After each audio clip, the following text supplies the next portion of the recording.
in 1968. And there they are, giving a thumbs up. That looks like Doug giving a thumbs up there. Of course, Bob was mission specialist on STS-123 and STS-130. Bob's a native of St. Anne, Missouri, so I'm sure folks in his hometown are watching. Lots of hometown pride going on right now. And same for Doug. He was born in Endicott, New York, which happens to be my hometown too. Oh, wow. Okay. But he considers Apple Lake in his hometown, so I know folks are watching there. And Doug was the pilot on STS-127, STS-135, which was the final shuttle flight. So it's so cool to see them in there. Lauren and Leland, last time this room was used for this purpose that you see here was STS-135 in 2011, and Doug Hurley was one of the astronauts in there doing that. So this is really amazing to see. Wow, so the suits are actually much more than just garments. They actually connect directly into Dragon seats. As you can see there, those GSC seats, or ground support equipment seats, are essentially replicas of the seats that are inside of the Dragon spacecraft. And the seats provide communications as through an umbilical, but also the ability to pressurize the suit if necessary. So right now what the suit team is doing is they're doing communications checks as well as a pressure check to make sure that the spacesuit can hold pressure in the event of a cabin depressurization emergency. This is the last time that we're going to do this check prior to the crew boarding Dragon, where we'll do it all again. So the way that leak check will work is we will provide or essentially inflate the suit with air and hold that pressure for a few minutes, watch the depressurization rate, and make sure that it stays within bounds. And as we stay looking in the suit up room, you can see Doug Hurley there in the seat. He is the spacecraft commander for Demo 2. And while he continues with checkouts, we want to give you a closer look at the veteran Marine Corps fighter pilot and spaceflight pioneer.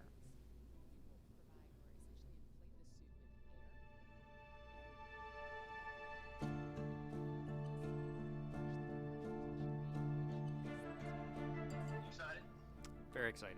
Yeah, very excited. You feel ready? Still pumped? Oh yeah, I think we're ready. I think we're certainly ready. Joining the SpaceX Demo 2 test. He is a Marine Corps colonel and test pilot. He was selected as an astronaut in 2000. He piloted Space Shuttle Endeavour and Atlantis for STS-135, the final space shuttle mission. Introducing NASA astronaut Doug Hurley.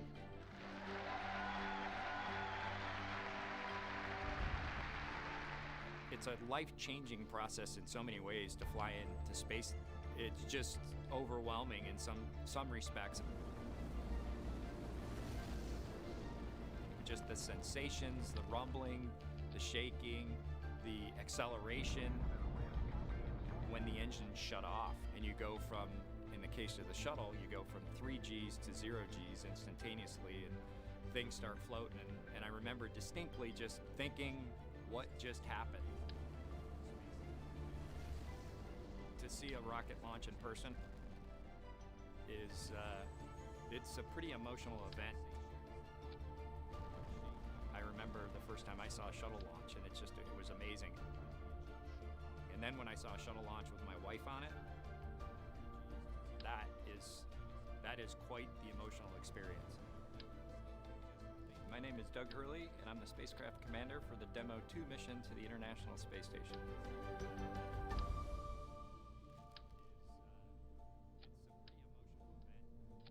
We are doing the first crewed flight for NASA and for SpaceX. So this is the test flight to prove end-to-end from launch to docking to ISS operations and then entry, descent, and landing. This will be the first time the Dragon had a crew on board, and so there's a myriad of objectives we want to achieve for this mission. SpaceX has been responsible for design and essentially making this vehicle what it is. What the astronauts bring to the table is the crew vehicle interface. What would work on orbit, what might not work on orbit, what would definitely work, to be able to just have the entire integrated team that's going to support us getting to and from space station, talking together, working through the challenges that simulators typically throw at you. It was really neat being part of it. It's just been an incredible undertaking to see where we've come just in the last 5 years that Bob and I have been a part of this, and to be, shortly flying to the International Space Station with the Crew Dragon. It overwhelms you to think about how many people have, in some way, shape, or form, touched this program and this vehicle to get us to this point. And we are the lucky ones that get to fly it, but we certainly not for 1 second take for granted the amount of effort that so many other people had to put into this to make it successful. For Doug personally, he's worked so hard, through his entire life, to get to where we are right now. As a test pilot, this would be the dream to fly a new vehicle. So it makes me so happy to see that he gets to be part of this mission, the spacecraft commander. I'm just glad to see his hard work and his dreams come true for that. It's been a long road in a lot of ways for not only us, but certainly for all the folks that work in the Commercial Crew Program, as well as SpaceX in our case, just working to get to this point. It's been a huge amount of sacrifice and time away from home, but the fruits of our labor are coming to fruition.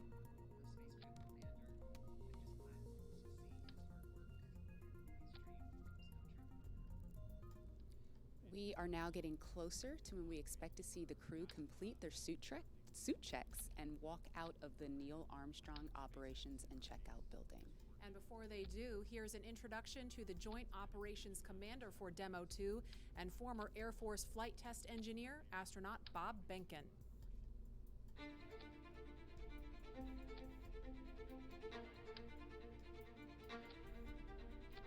When you go through the launch day preparations, there's a lot of moments that kind of stand out to you. One is the kind of the celebratory piece of it, which is that you're walking out of the suit up room and getting in the vehicle that's going to take you to the launch pad. When you close the hatch, that's really when Doug and I are in the vehicle, and it's our vehicle, and we're really in control of the mission at that point. Test pilots, their task proved that man could fly into orbit around the Earth and return live and well to talk about it. There's always a balance of managing risk as you go forward to execute a test point and figuring out a way to collect the data. We hear a sound. Okay, is that sound an expected sound? Or we see a light, is that light an expected light? What's the source of it? Does it sync up with something else that's going on or not? So trying to dissect all of that in real time in your head is, a lot of things happen like that on launching of a vehicle. From St. Anne, Missouri, he is an Air Force colonel and flight test engineer. He flew aboard Space Shuttle Endeavour twice. Introducing NASA astronaut Bob Behnken.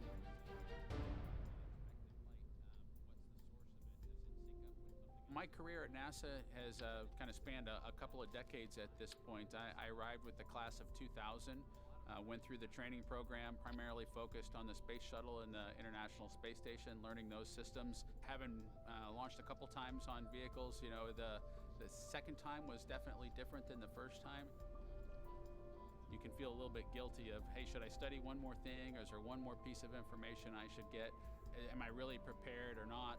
So that's definitely different between where I was on my first flight and where I'm at right now. It's been really interesting, I think, for both my wife and I to have gone through the process of seeing each other launch in space. I've seen her take that risk and had it be in front of her, and I've done that to her. And there's just something different about watching a rocket launch when there are people on board. You feel a little bit differently about the pit of your stomach, and I can only tell you it's multiplied significantly when it's somebody that you know, and then somebody, of course, that's a family member. It's even multiplied more. For me personally, as a spouse, watching everything that Bob has put into this over the last 5 years, the dedication that he's shown, the perseverance is pretty special. For both of us, though, the way our minds work, it won't be until sort of the mission is complete that you have really a chance to savor it and celebrate it. This is a huge accomplishment for an Air Force flight test engineer to be part of the demonstration mission of a brand new vehicle. It's going to be amazing. Without a partner that has that same appreciation. I think it can be challenging for some folks. There's a lot of work and a lot of time that takes away from family that that my spouse appreciates, and I love her for that. Really, my role on the Demo 2 mission is to make sure that we get this vehicle tested and evaluated so that we can move on to more operational missions at the International Space Station. We've got a lot of objectives on board the vehicle that we need to accomplish to really make sure that it's good to go. We'll make sure all those systems are working during the test flight so that the future missions will have them available even if they don't plan to utilize them. Through years of the NASA team helping to share that experience and teaching them the lessons that we've learned by going through this, now there's another capability in the U.S. besides NASA to operate something of this magnitude. When is the last time humans launched on a new vehicle? Certainly on the American side, it's been several decades. Now we're in a time when we've got multiple vehicles under development. It's a great time from a space exploration time frame just to see all that happening, and it's because of this nurturing of the environment, being able to pull in a wider group of people who can contribute towards human spaceflight. It's a super cool time. On a deeply personal level, I'm really excited that my son is going to get a chance to see me launch into space.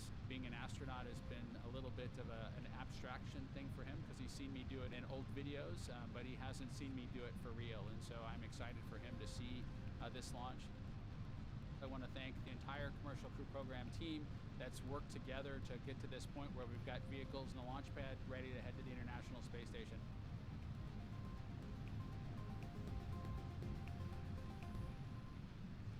We're back live in the room now with Bob Behnken on the left of your screen, Doug Hurley to the right. This is such a cool site here, Leland. This must bring back a lot of memories for you. Maria, it really does. I mean, looking at these new suits and these new seats, it's a little different than what I experienced 11 years ago, but it's all the same. The suit techs, the people around you that have been with you, getting you ready for this mission. It's just an amazing moment, and they're getting excited. You can see, these military guys don't really get that excited. They don't show their excitement like civilians do, but it's a moment of history, and we're getting ready for this momentous occasion. Yeah, and it was pretty cool. We heard that earlier this morning they stepped outside with a cup of coffee in hand. Oh, we've got some visitors in the room now. It looks like SpaceX founder Elon Musk to the right of your screen, and NASA Administrator Jim Bridenstine. Of course, you see a partition there to keep them a safe distance from the crew, but they're in there to say hello, wish them well before they depart the suit-up room. That's really cool to see there, and we can't hear what they're saying, but I'd love to be a fly on the wall in there right now. Lauren, I wonder what Elon is saying.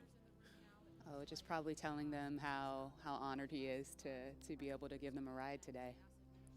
And I know the NASA administrator, he talked about this yesterday. I mean, he's met with the crew before today even and said, I've told Bob and Doug, it's not too late to call this off if you have any second thoughts. And of course, they had none. They're super pumped about this, ready to go. And right now it's just, we just need the weather to cooperate. Yeah, I try to think who could potentially be more excited than the SpaceXers. Bob and Doug. Yeah, right? And it's amazing how we have commercial and government working together to send these two NASA astronauts to space safely. It's just it's a great combination of what we can do when we put our minds to things and be creative and innovative and work together as one community. I totally agree, Leland. I see Bob and Doug walking around our headquarters in Hawthorne all the time. They're basically family members. They're in the cafeteria. They're getting a drink from the soda machine. Every now and then, there are times when the teams can have breakfast with them, which is really cool. And we call them the dads. The dads. They are dads. It's they fitting. are, and they're incredible human beings. They really are. They're brilliant. They're sharp. They are excellent to work with, but they're just great people. Yeah. No, I'm really inspired and honored to have known these two guys, and I can't wait to see them launch in space. And I was with you, Lauren, out at SpaceX when we were doing a little tour, and I think you kind of snuck me back in to where they were training, and I got a chance to see them working and training. But when they came back out, I was having lunch, and everyone around was just like, hey, these are our team also. Yes. It's really amazing. And Lauren, you said, I mean, you talked about what they're like, and they are just two of the most humble people too. I mean, every time I've seen them do an interview, they're getting asked questions about themselves, right? Because they're the stars of the show. They're the ones getting on the rocket, but they always bring it back to the people who made it possible for them. They're always talking about the NASA team, the SpaceX team working behind the scenes that have sacrificed so much to keep them safe and made sure that they are always vigilant. And I know we've talked about this before too, but if you're not looking for something wrong, you're not doing it right. So the teams, even now, they're always looking for any little thing that could go wrong to make sure that Bob and Doug are safe when they strap in and get going. Absolutely. Around the office, we don't just say, oh, we're launching a rocket, we're launching Dragon. We say, we're launching Bob and Doug. And that human element of this is essentially leveling SpaceX up in a major way today. Absolutely. Yeah, I mean, all the technology, all the hardware means nothing if it's all about the people. Absolutely. And, we see just a handful of folks in the room, and we've acknowledged the distance that Mr. Musk and Mr. Bridenstine are standing from the astronauts, and of course they have masks on.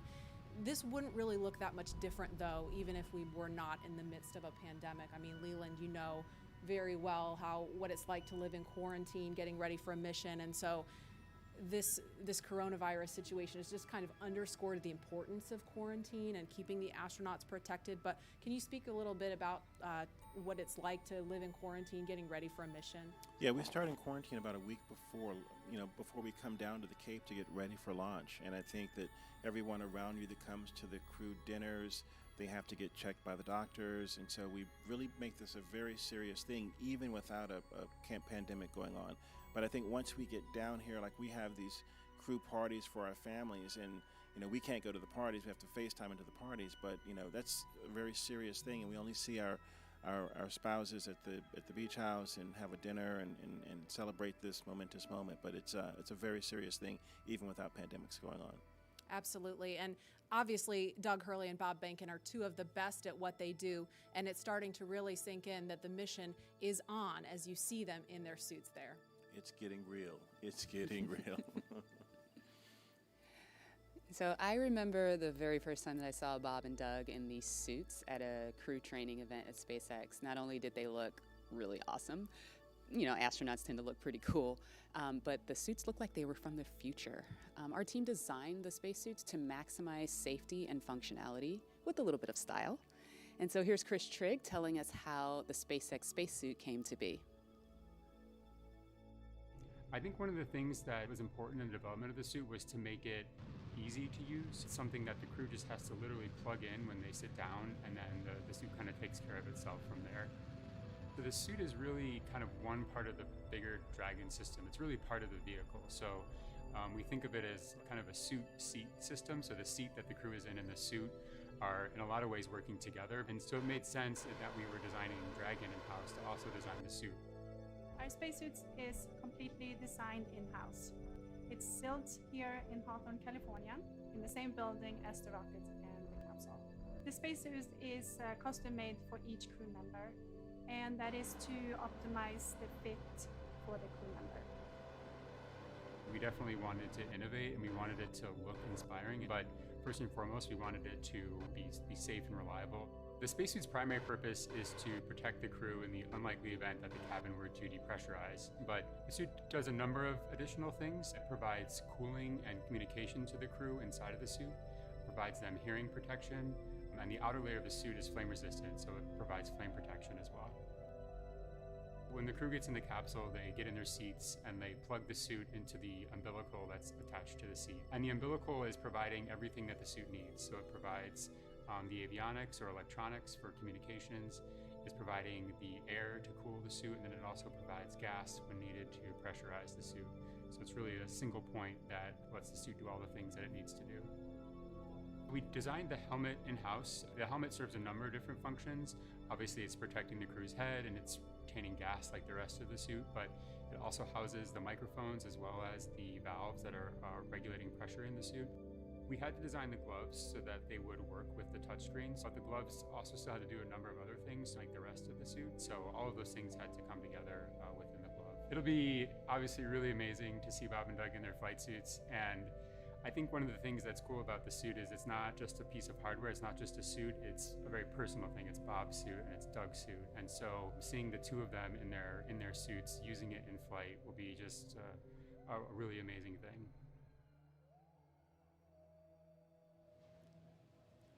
Hey, now that you've had a look at the development of the spacesuit, we thought it'd be pretty cool to show you where our astronauts train to be able to fly on board Dragon. Yesterday, Dan and I had a chance to spend some time in our crew training facility here in Hawthorne, so let's take a look.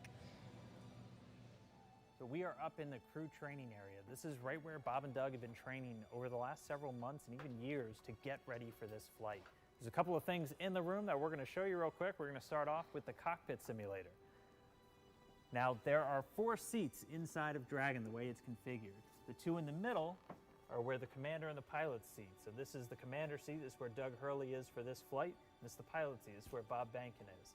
Once they're in their suits, they can plug them into the seats. They get communications, breathing air, pressurized gas for the suits themselves. Everything just integrated into Dragon systems. But most importantly, right in front of them, we have this set of 3 displays. And these are the touchscreen displays that give them access to Dragon. This is their window into their spacecraft. They're able to see all of the different systems. They're able to take control of Dragon. They're able to see where they are over the Earth or in relation to the space station. They're able to see even when thrusters are firing. And if you keep your eye on this little dot, you've been hearing some background noise. We actually have recorded noises of those thrusters that they're able to hear and see in real time while they're training. There's also some hard-coded buttons for some of the more important things, like the pyrotechnics, if they need to cut the main parachute after they land in the water, and of course the launch escape system. So they spend a lot of time in here just getting familiar with Dragon's control systems, but you need a bigger picture. You need to put it all together. And to do that, we can come over here where you just want something a little more higher fidelity, where you have everything from the seats, the displays, the cargo, all of it, just to really make sure you're training so by the time you get up to space, it feels like you've almost been there before. And that's where we're going to find Jesse. Oh, hey there. I was just training for my next mission to space. But since you're here, let me show you around. This is our flight simulator, which is basically a one-to-one replica of a Crew Dragon vehicle as far as the functionality and the interior. So the astronauts can get suited up, they can practice entering and exiting the vehicle, they can climb into their seats and actually get strapped in. These seats recline back so that they can access these display panels, which are actually functional. And then they can practice flying the vehicle, manually docking with the space station. They can open and close the hatch. And basically, by the time they get to a day like today, they felt like they've already done the mission 100 times before. Well, I'm going to get back to training, so let's get back to launch. We're coming up on T-minus 3.5 hours, and all continues to go well for today's launch. Now at the launch pad, Falcon 9 is powered on. Engine and stage checkouts were performed several hours ago. Everything's looking good on those. Now we're currently monitoring telemetry and pressurizing the gas storage vessels on board both the first and second stages. And as I mentioned, the good news is there's nothing significant to report on the rocket. Now on top of the Falcon 9 in the picture there, behind the crew access arm is the Dragon spacecraft. The spacecraft is ready for the crew who you saw suiting up. They'll be walking out here shortly. We'll bring that to you. Functional checkouts of the spacecraft were performed in preparation for the crew arrival. Most recently, the Dragon propellant system was pressurized to the final flight pressure just about an hour ago. And currently, all spacecraft systems are go. Right now on the pad, you can see some silhouettes in the access arm. The ingress technician team is up there. They've opened the side hatch and now getting ready for the crew to arrive a little later this afternoon. Now the Air Force Range is supporting us today with air and sea space clearance. They've got no issues at this time. We're also releasing weather balloons. The initial balloons have been released. They don't give us a go for launch, but they start to tell us that things in the upper altitude are acceptable if this trend continues. So while we're going to wait on those results to give us a better idea, all the way down to about T-minus 30 minutes, we are anticipating acceptable weather for launch at the upper altitudes. And as you heard earlier, at the ground level, things look like they'll be improving through the afternoon as well as downrange. So things are looking good with both Falcon and Dragon. The weather is cooperating as we count down to liftoff. And we want to see where you're following today's launch from. So let's jump over to Tahira at our social desk. Thanks, John. And I can tell you the excitement is really building online. Right now, we're up to 700,000 people viewing this broadcast, and Launch America is the #3 trending on Twitter in the US. So let's take a closer look at what's being said. Looks like we have Astro Joan, who is just so excited to be on the Space Coast and watching this launch from her driveway. And with that, so jealous to all of you in Florida right now that have the ability to just step outside and witness Bob and Doug make this historic moment. Let's take a look at another. So we have Dave Farrell, and this is the Dave Farrell, the bassist from Linkin Park, which is just sick in general. And it looks like his kids coined the term nerve-sighted for today's mission, and this is perfect. I was actually looking for a word to just describe the jitters and excitement leading up to launch. So Dave, thank you for that. I will be stealing that for today's show. So let's take just a broader look at the conversation online right now with this heat map of the United States. So you'll see that the more purple states show the states with the most mentions of Launch America. And with that, it looks like the Florida Space Coast is really coming alive for today's launch, followed by California, home of SpaceX, and Texas, where our mission control is. So great to see all these home teams showing up for today's historic mission. I want to toss it back to Florida, though, because I have to reiterate, if you have a chance to go to Florida and watch one of these launches in person, it's great. I watched my first one last year, and that was the uncrewed test flight of today's mission. And even then, uncrewed, I literally cried. I mean, you cannot describe the emotion that comes over to see this in person. So highly recommend, if you get a chance, go on down to Florida. For those of you just tuning in, we are using the hashtag #LaunchAmerica on NASA's social media channels, so join the conversation with us, and maybe we'll show it during the broadcast. So earlier in the show, we polled users on Twitter to see which of you watched the final shuttle launch in 2011, and the results are in. So, looks like about 40% of you were able to watch the last shuttle launch, but 60% of you weren't. And I have to say, I'm not gonna lie, I'm with those 60%. This will be my first time watching humans lift off to space from the US, and I am not kidding when I tell you I am literally thrilled to do this and share it with you all today. So the next question we have for you, as Bob and Doug finish their final suit checks, we would like to know if you were in the room with them right now, what would you say to them on social media? Use the hashtag #LaunchAmerica, and we'll show it later on in the show. Now let's head back to Marie at Kennedy. Marie? All right, thanks to Hira. We're looking live at the back doors of the O&C building. Those are the iconic doors that Bob and Doug are going to be walking out in just a minute. But first, we want to pause to honor today's efforts with our national anthem. And the incomparable Kelly Clarkson treats us now with her virtual rendition from her home to yours.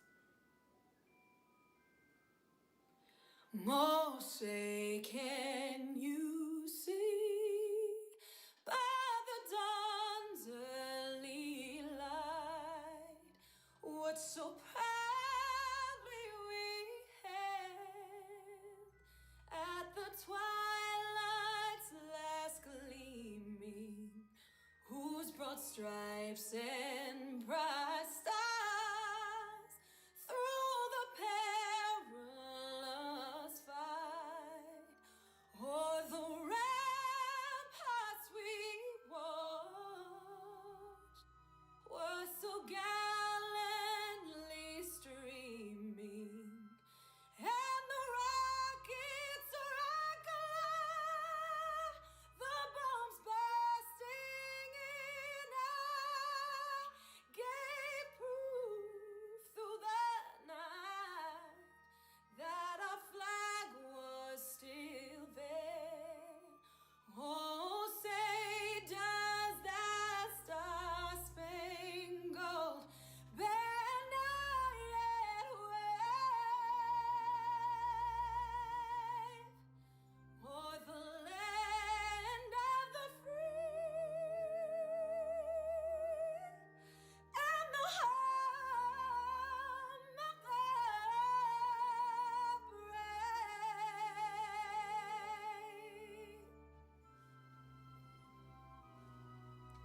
And any moment now, we are going to see Bob and Doug walking out. We're looking at the pad right now, but you guys, that just gave me chills listening to that. And we saw them getting into the elevator. So they're making their way down to the first floor where they're going to be walking out of those doors any moment now. Just so exciting to think, back in 11 years ago when I was going down that elevator and about to walk out those doors, it just brings back these memories of getting human beings to space, working together as a team, and having this entire community around you helping you get off the planet. Yeah, and Leland, I know you have a really cool memory about somebody special that you saw when you walked out of those doors. Oh my goodness, Marie, when I walked out of those doors, my chemistry teacher was right there from high school, who inspired me to be a scientist. And she said, "Go Leland." And that's what's going to happen when they come out. These people that, their families are going to be there. I wish other people could be there, but it's just an amazing moment. Yeah, and the shot you just saw there with people carefully spaced apart, we saw them walk out right before the anthem started. It was Vice President Mike Pence along with Elon Musk and Jim Bridenstine. Of course, they left the building just ahead of the crew, so they are standing, we're looking now at the doors, but they're standing just right of that, across from the Teslas. There's also a designated spot for Doug and Bob's immediate families. There's that shot now, so we're looking at the back of Elon Musk, Jim Bridenstine, and Vice President Mike Pence.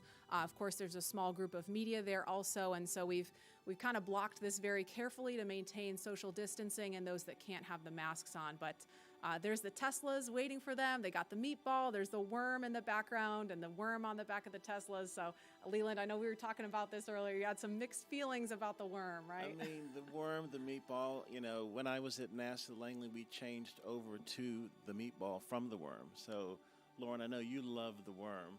It's worm all day. All day, really? All day. Seriously? Oh, yeah. I'm sorry.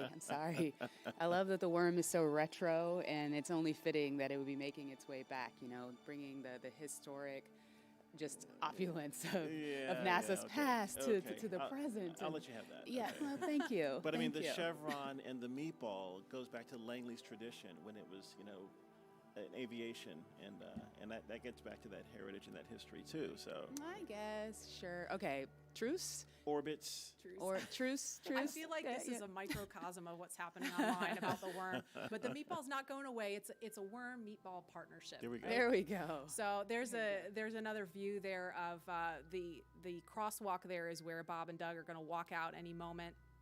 Of course, they're going to get their photo taken by all the paparazzi there. And we're just standing by for them to walk out. I'm going to check the time, actually, 1:13. So if they walk out any minute now, they're going to be right on schedule to start their final goodbyes and waving to folks. And I'm sure they're going to pause for a photo op. But this is just really amazing. Haven't seen this site since 2011 with STS-135. Of course, Doug Hurley was the pilot on that mission. So this is a really incredible moment. Yeah, and one of the crewmates that was with him was Rex Walham that we're going to talk to later, and we have. Oh, here they come. Oh, here they are. Here they come, NASA astronauts Bob Behnken and Doug Hurley. They've each made this journey twice before for the space shuttle missions, but they've never done this in a SpaceX spacesuit. They've never done this together, and they've never done this on their way to head to a commercially built rocket and spacecraft to head to space.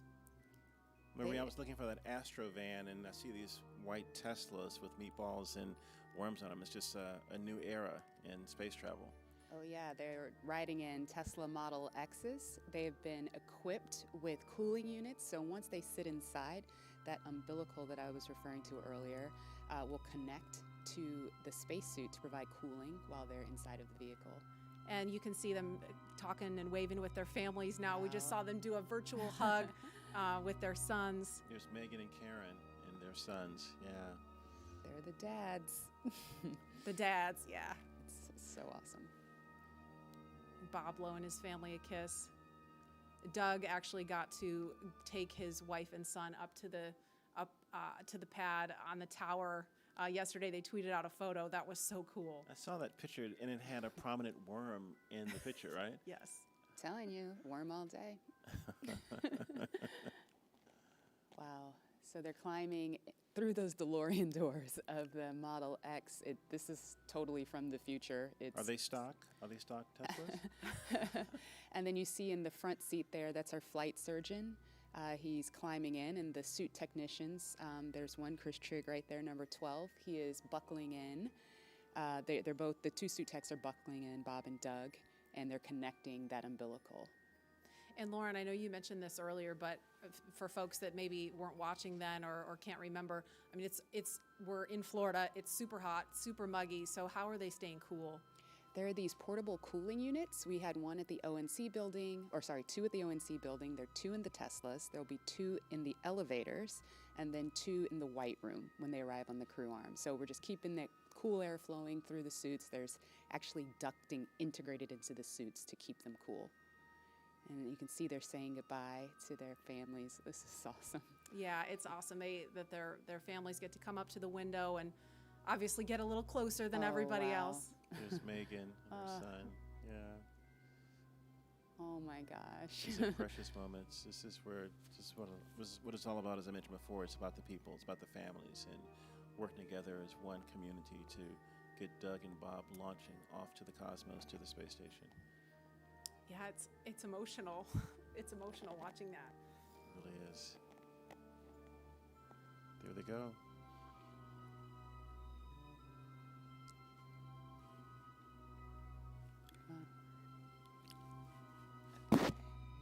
Now, as we see the convoy begin the journey to the pad, 39A, we are thinking about each and every one of you, our colleagues and friends at SpaceX and NASA, who have had a hand in seeing the Crew Dragon commercial crew program come to life.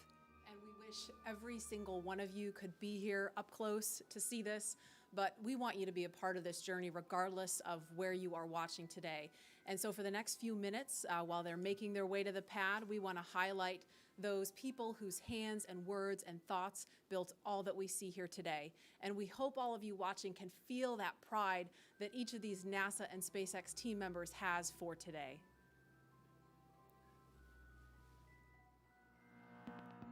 This is Laura Segura from the Commercial Crew Program. We're so excited about this historical day. Congratulations on being a part of the very first mission for human space flight, commercial human space flight ever. We're behind you, Bob and Doug.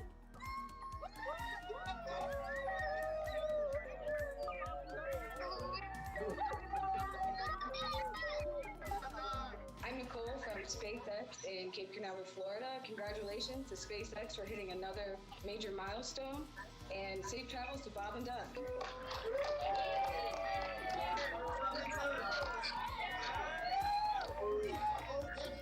Bob and Doug, as the launch vehicle chief engineer, we've got a lot of our launch vehicle team here to wish you a very wonderful, safe ride on a Falcon 9. Coming up to Demo 2, we're so excited for you. And Launch America, it's time to launch. Let's go. Right.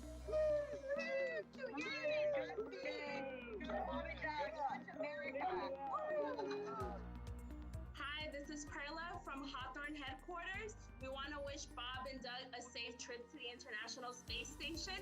Go Dragon!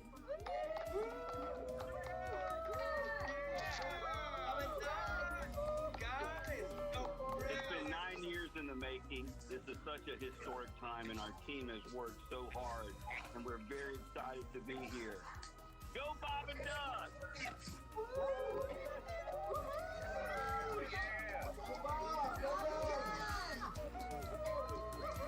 Hi, this is Sam from McGregor, Texas. Go Bob and Doug, go NASA, and go SpaceX.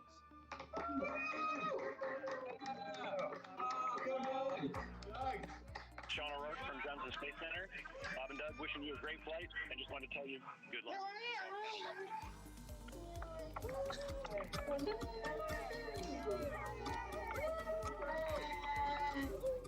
Hi, I'm Dustin Kamak with NASA Kennedy's Communications and Public Engagement Directorate, and we all want to wish Bob and Doug safe travels and Godspeed. You are both an inspiration to us all. Now, let's get out there and launch America. Let's do it. Come on, launch America.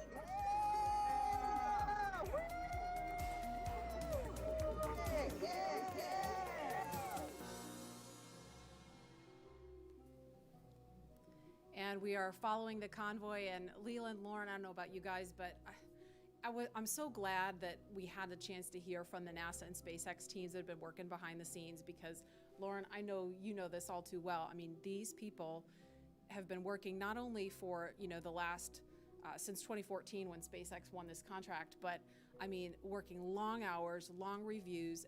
Coronavirus happened, and then they're homeschooling their kids, still trying to get through all the final checkouts and closeouts to get to today, and we made it. And now we're just waiting on the weather, but it's just great that they got a chance to wish Bob and Doug good luck. Absolutely. It is a bummer that we can't all be here in person, but to have that opportunity with that wall of cheers is pretty cool. And you're right. I mean, it's been years of extremely hard work.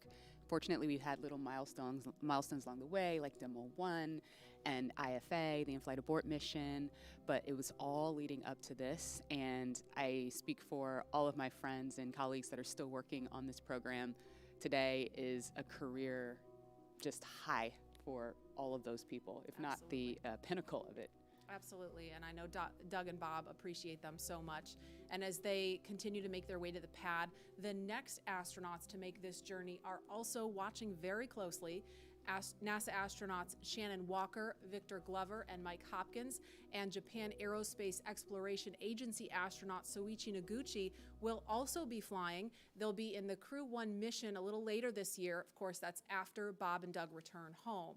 Now, Crew 1 will be the second space flight for Walker and Hopkins, who each flew on the Russian Soyuz.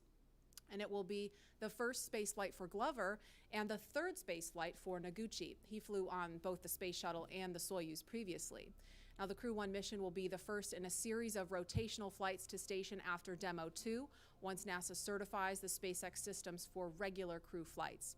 And right now, Victor and Mike are following along from the Johnson Space Center in Houston, and they are standing by to talk to NASA's Daryl Nail. Daryl, are you? All right, I'm sorry, we don't have Daryl, but as we continue to follow the convoy, we've got actually a little chase car following the convoy. I think we're going to be actually talking to Victor and Mike from right here.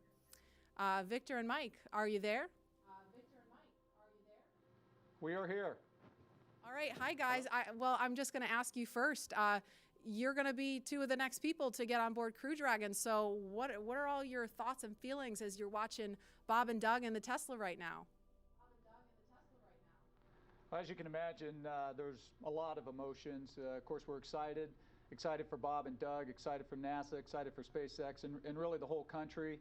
A lot of pride in what it's taken to get to this moment, all the thousands of people that have contributed to getting to this moment. But then there's also a bit of sense of duty of business as usual. So for us, we're going to be watching, we're going to be listening, we're going to be learning, and all of that to help get us prepared for when it's our turn. And your mission called Crew 1. Sorry, I didn't mean to cut you off. Go ahead. I was just going to say it was also great to see them walk out just now and say goodbye to their families and do the virtual hugs.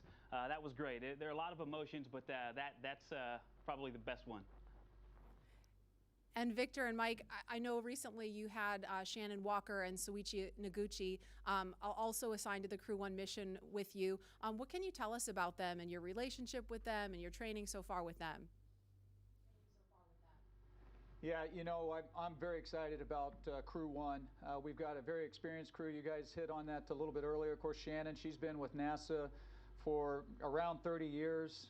She's been with the astronaut office for more than 15 years, and of course Soyuz long duration, so she's seen a lot around here. Soichi, with Jackson, he's done it all. 1996 when he first became an astronaut, shuttle, space station, short duration, long duration, spacewalks, you name it. And so, we kind of late in the game here had our full crew complement, and so it's really helped getting them in with all of that experience. It's really streamlined the process for our becoming more cohesive as a crew. Yeah, they really hit the ground running. We showed up to our first sims, and it felt like we had done it several times before. And so it's great because we do have a lot to get done. We not only have to learn to fly and to operate the Crew Dragon spacecraft that Bob and Doug are going to do later today, God willing.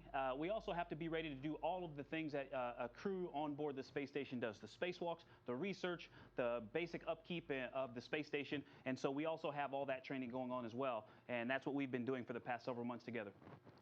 And now I have a specific question for Mike. I know that you've flown on the Russian Soyuz, and not specifically on Space Shuttle, but can you talk about the tradition of the ride out that we're seeing now? Yeah, the ride out, you know, it's very symbolic. It's symbolic of that transition, the transition from months and years of preparation to the actual execution of the mission itself. And so for the astronauts, for Bob and Doug right now, it gives them an opportunity to reflect on all of the work that it took to get to this moment, but then it also gives them time to focus on the job, to really mentally prepare for game day. And then when you think about DM2 and this particular mission, you know, that's this symbolic of this transition from almost 9 years where we have not had human launch capability in the U.S. to a new age of government and private partnerships that are going to be launching humans into low Earth orbit and beyond. And that's happening right here from the United States of America. And a question for Victor, because I know, you know, if all goes well, when you fly on Crew 1 a little later this year, it's going to be your first trip to space. Can you put yourself in the seat right now, in the car with Bob and Doug? I mean, walk me through what that's going to feel like for you, knowing you're headed to the launch pad, you're going to be launching into space for the very first time. You know, it'll be tough to, or it is tough now to imagine what those feelings are going to be like. We were able to simulate that and run through a day of launch exercise and ride out in the Teslas to the launch pad, up the elevator, up the set of stairs, and out the crew arm to where the vehicle would be. And just that day was amazing to me. We were able to do it with the full convoy and to see what that would be like. And that was overwhelming after being a kid watching something similar to that on television. And so I can't imagine what it's going to feel like on our actual day, but I tell you what, I'm looking forward to it. And again, to go back to that moment where Bob and Doug got to say goodbye to their boys, and Karen and Megan, I can't wait to see my kids standing there. It's something that I look forward to. It's going to be great. Victor Glover, Mike Hopkins, thank you so much, and we can't wait to wish you well and cheer you along on that journey. Lauren? So that was so cool. Now, as you're watching this live from wherever you are, you can send a shout out to the crew with a like or a comment on Twitter or Instagram with the hashtag LaunchAmerica and be a part of this moment. So Leland, I mean, it looks like the convoy is headed past the vehicle assembly building. We're looking at the pad now. They've got probably about 3 more miles to go at this point. But what do you think that is going through their minds right now? Well, you know, I was watching some video of Bob and Doug, the kind of the lighter side, and I would imagine that the two of them, they've trained so hard, they are meticulous in what they do. They might be telling jokes like we did when we were in the Astro van heading to Pad 39A. You've been together for so long, you know the systems, you know exactly what you're doing, and we had a moment of levity where we would tell jokes, and we wouldn't even tell the whole joke, we would just say the number, because we had said them so many times, and you know, we were high-fiving, we were chest bumping, we were, you know, getting ready mentally, but it was that moment of just, we've made all this preparation, and now it's game day. We're ready to get up in that vehicle and go to space. And now we're going to go out to Hawthorne for the last leg of the convoy's trek to the launch pad. Dan? Hey, thanks, Marie. So at this point, the convoy's getting really close to Pad 39A, and pretty soon they're going to be entering what's known as the BDA, or the Blast Danger Area. Before any pad technicians, engineers, or obviously our astronauts enter this area around the launch pad, SpaceX and NASA teams do some internal go, no-go polls just to make sure everything is clear, and you already saw people on the arm and the crew's moving in, so everything is clear. This storied launch pad, which has been the beginning point for so many firsts, is the perfect backdrop for today's historic launch that marks a new first and a new era in human spaceflight. But with new vehicles being designed and launched, this launch pad required some major upgrades. That's right, and Daryl Nail is going to show us a couple of those upgrades at Pad 39A, where SpaceX completed a 21st century makeover to help launch us into the next chapter of human spaceflight. Where go, same time, where go. Altitude, velocity, light.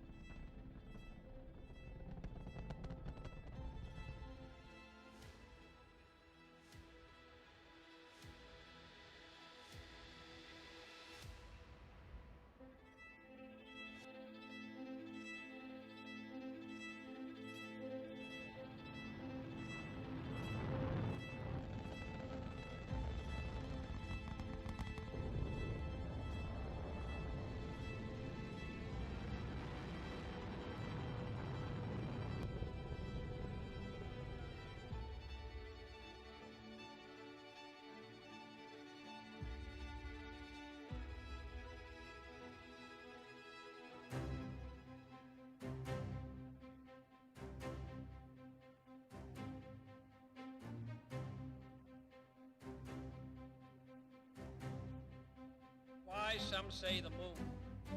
Why choose this as our goal? And they may well ask, why climb the highest mountain?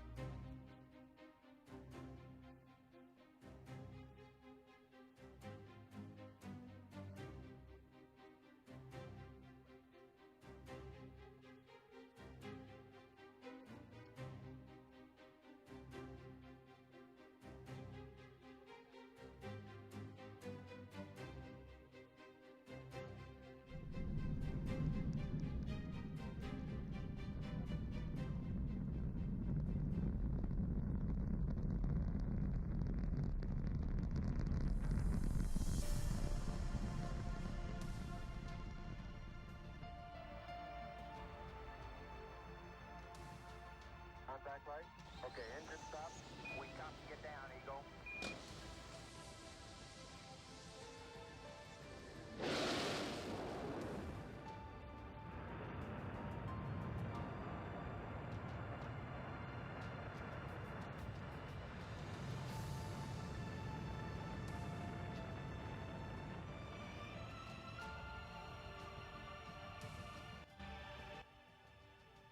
Start. T-minus 10, 9, 8, 7, 6, 5. All three engines up and burning.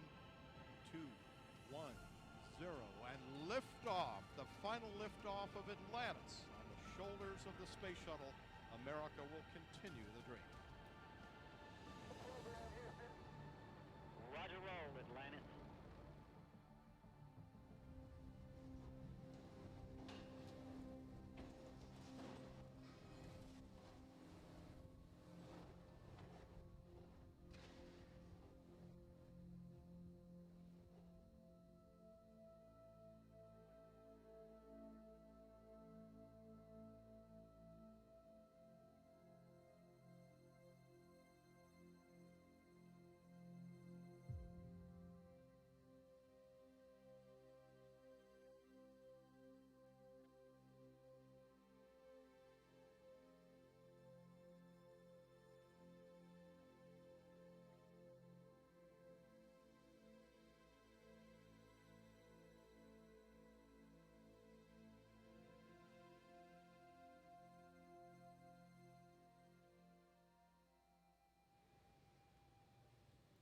And you can see on your screen, Bob and Doug are getting very, very close to pad 39A.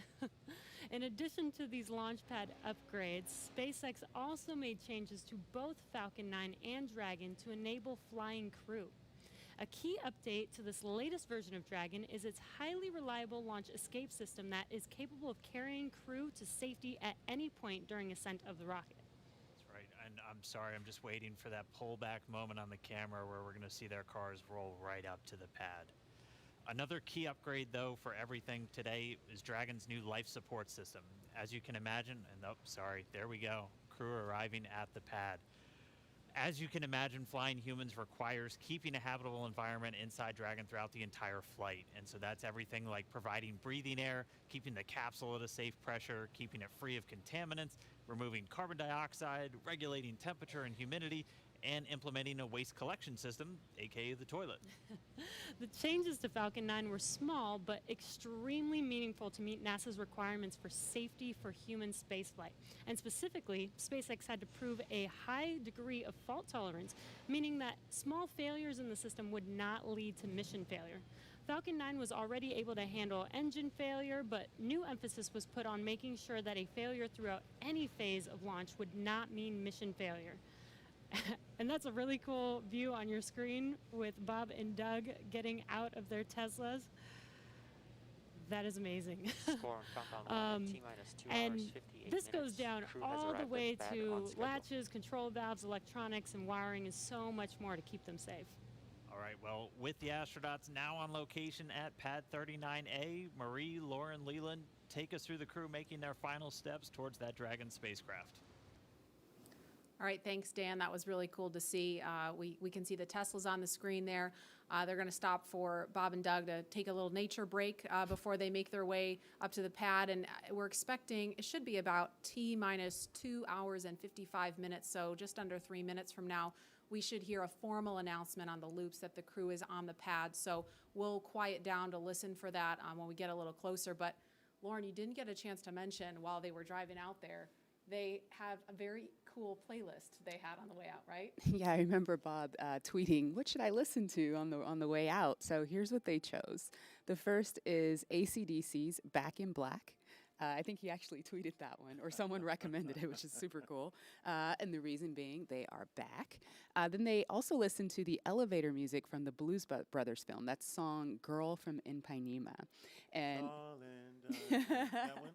I Sing it, believe Leland. so. I just Yeah, wanna listen to Leland sing. got another career. Hey. That and meatball loving. But the sort of symbolizing the fact that they're waiting. And the third song was the Star Spangled Banner, the Army French horns version, for very obvious reasons. That one. Yeah, you got to set the mood, set the tone, right, Leland? You know all about that. Tone, little meatball, you know, all good. Mm-hmm. Don't make me come over there, Lauren. So we're looking now at the Crew Dragon capsule on top of the Falcon 9 rocket, the impressive crew access arm. That's that black and white kind of hallway you see there. That's how the crew make their way over to Crew Dragon to climb inside. And that Falcon 9 rocket stands about 230 feet tall. The Crew Dragon trunk, from the bottom of the trunk to the top of the nose cone, that's another 27 feet on top of that. So here in just a couple of minutes, Bob and Doug are going to be making their way up in an elevator. They don't have to climb the whole way. It's just about 10 feet of stairs at the last leg of that trip. And lots of people are weighing in on social media. This person says it's happening, and I can't read the rest of it right now, but lots of people really getting pumped using the hashtag #LaunchAmericaOnline. Somebody says they're watching live now and wishing us a fantastic launch. We certainly hope so. Last we heard was a 50-50 chance with the weather, so it's going to be exciting.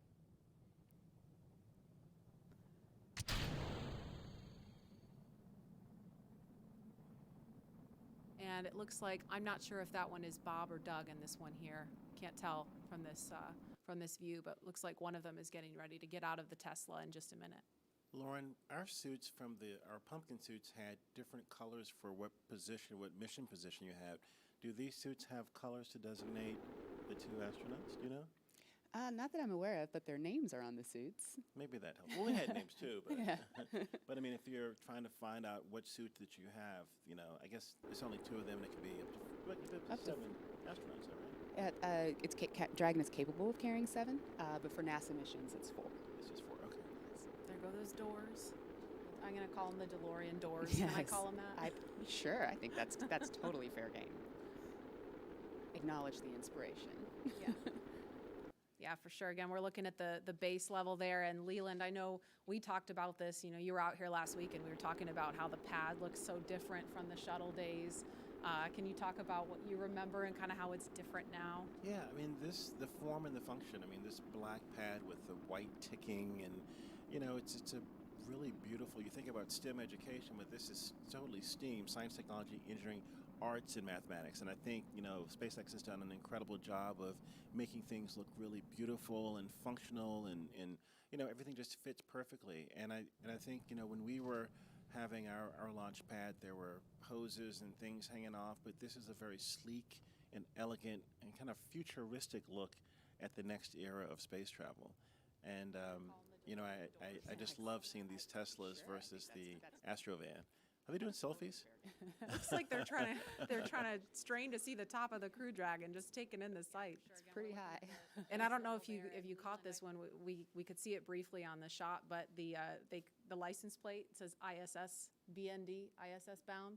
Oh, you nice. follow? Nice. Yeah. And hopefully they will be today. We just need the weather to say, I mean, it looks pretty nice right now, right? But I mean, obviously it's not just what the weather conditions are here. They've got to think about downrange in case of an abort, make sure it's okay for recovery if we get into a situation like that, which is unlikely. So this elevator is going to take them up to level 255. It's not 255 floors, but that's 255 feet. And from there, they'll take, once they get up there, and this elevator is pretty zippy, so they'll get up there pretty quickly, they'll get out and they'll walk up another flight of stairs to level 265, and that's where they will greet the crew arm. And I don't know, well, obviously Leland's been in the elevator. Lauren, I'm pretty sure you've been out there too, but the first time I rode in that elevator, I was like, whoa, we're really moving in this. Pull some G's. A little bit of a jolt when it first goes. Yeah, you get used to it. And then the jolt is a little bit more extreme when you get in the rocket and take off. So. Just a little primer. It's a primer. The doors are opening.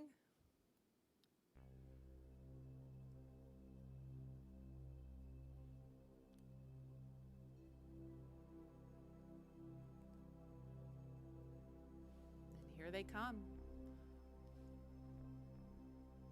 It's a beautiful view up there too of the, all of the surroundings in Florida and this national wildlife retreat that we have here. But getting ready for the business at hand of getting in the rocket and heading to the cosmos.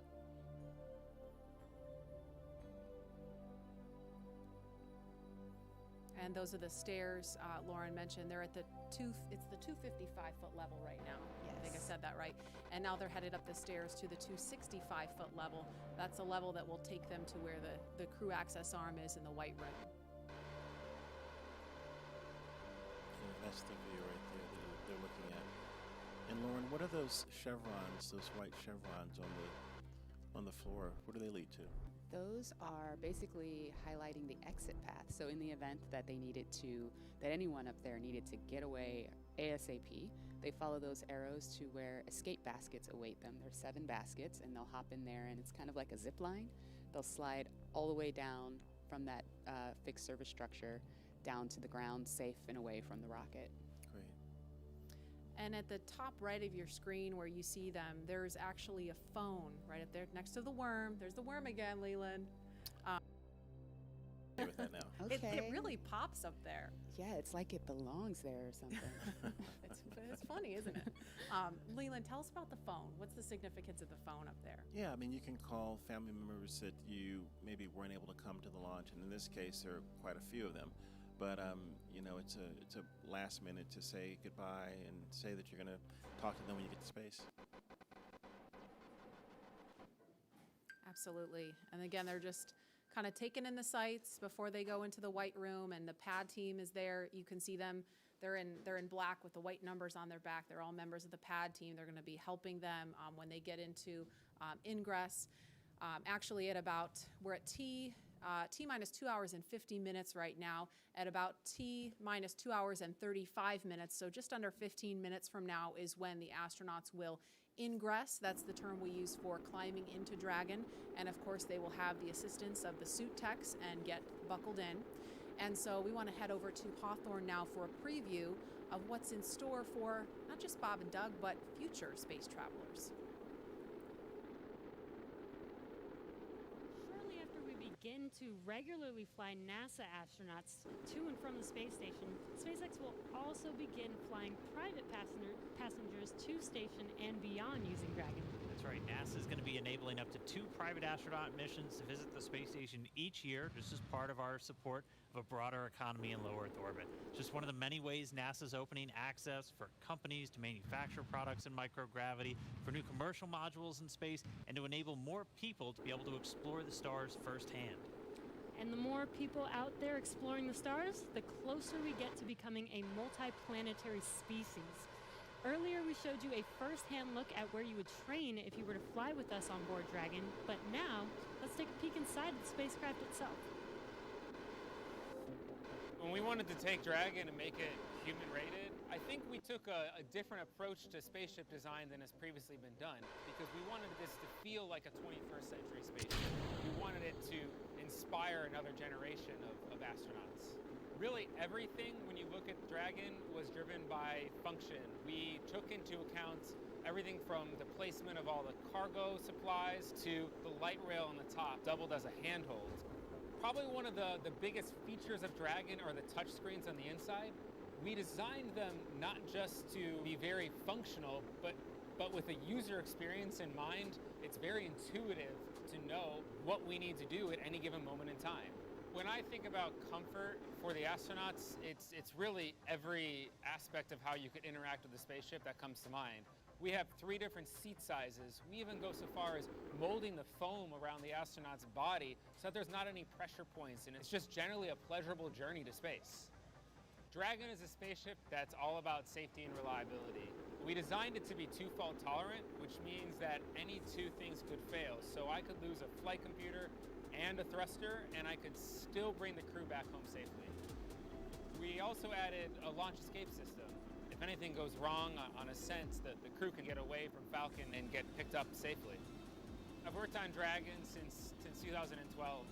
When I see Dragon lift off, I think I'm going to feel a buildup of emotion of 8 years of working with some of the best engineers and technicians across the country that put their heart and mind into making this incredible moment happen for everybody. You guys have started on schedule.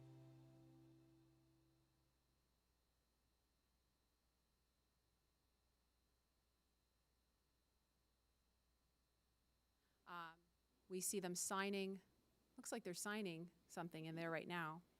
Yeah, we give them a black Sharpie to sign the white room. It's starting a new tradition. Yeah, we didn't do that. That's nice. That's awesome. It's a good tradition. Yeah.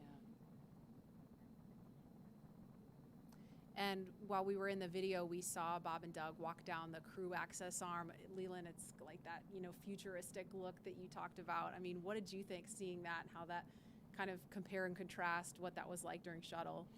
It's really beautiful, I think. I mean, back when I was flying on shuttle, everything looked. Oh, look at the thumbs up from Bob. He's getting excited. There's a few little photos at the end there, but it's just a totally different era. I mean, the SpaceX team is really looking to make something futuristic. It's looking like something from the George Jetsons or from other movies that you've seen on television and the movies. And I think it's something that inspires our country and inspires our children especially to see that they want to be these astronauts. They want to study hard and be that next generation of explorers launching from Cape Canaveral in a SpaceX rocket, or working for NASA, or working for SpaceX, or any of the other companies that are trying to get off planet. And I think that this change in the way that we're doing business is going to be a really great way of getting more people to the table to fly in space. Yeah, that was really important to us. Dragon, we see it as a 21st century spaceship. It needs to look like a 21st century spaceship. It flies like a 21st century spaceship. So of course, the ground support equipment should look like it's from the same era. The suits do. All of that sort of future-facing technology and aesthetic is super important to us. Actually, right now, what you can see that duct in the hands of member number 5 there. That is an ECS duct, or environmental control system duct. Once this original, who just went in? Was that Doug or Bob? I think that was Doug. Okay, Doug that was just Doug. climbed in. Yeah. That is awesome. He's ahead of schedule. Somebody tell him to climb back out. Booking. It is great. He's ready. He's like Leland. We were joking earlier about it.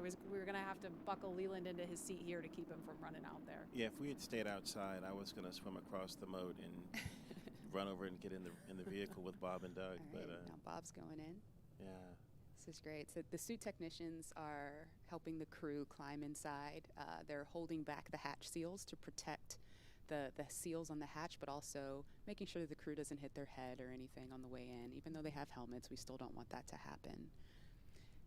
And they climbed in a couple minutes earlier than we expected them to, but Lauren, that SpaceX has rehearsed this over and over and over again with Bob and Doug, and and I've heard them say, well, we might be a little bit ahead of schedule if we're ready. It just gives them more time to check things out, Yeah.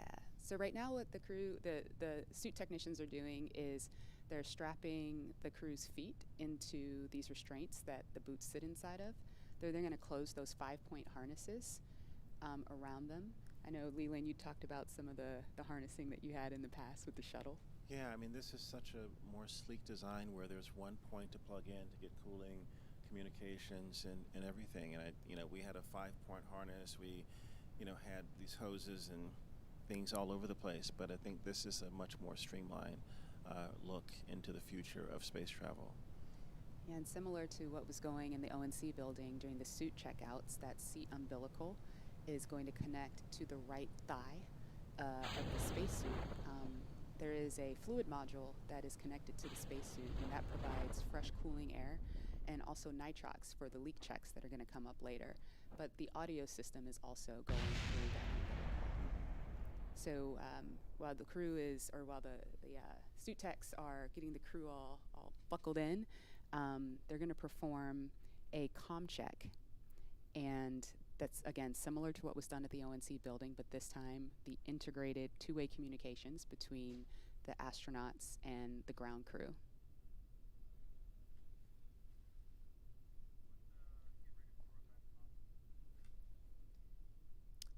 And we're going to head back to Hawthorne now, as we just saw Bob and Doug ingress Crew Dragon. Dan?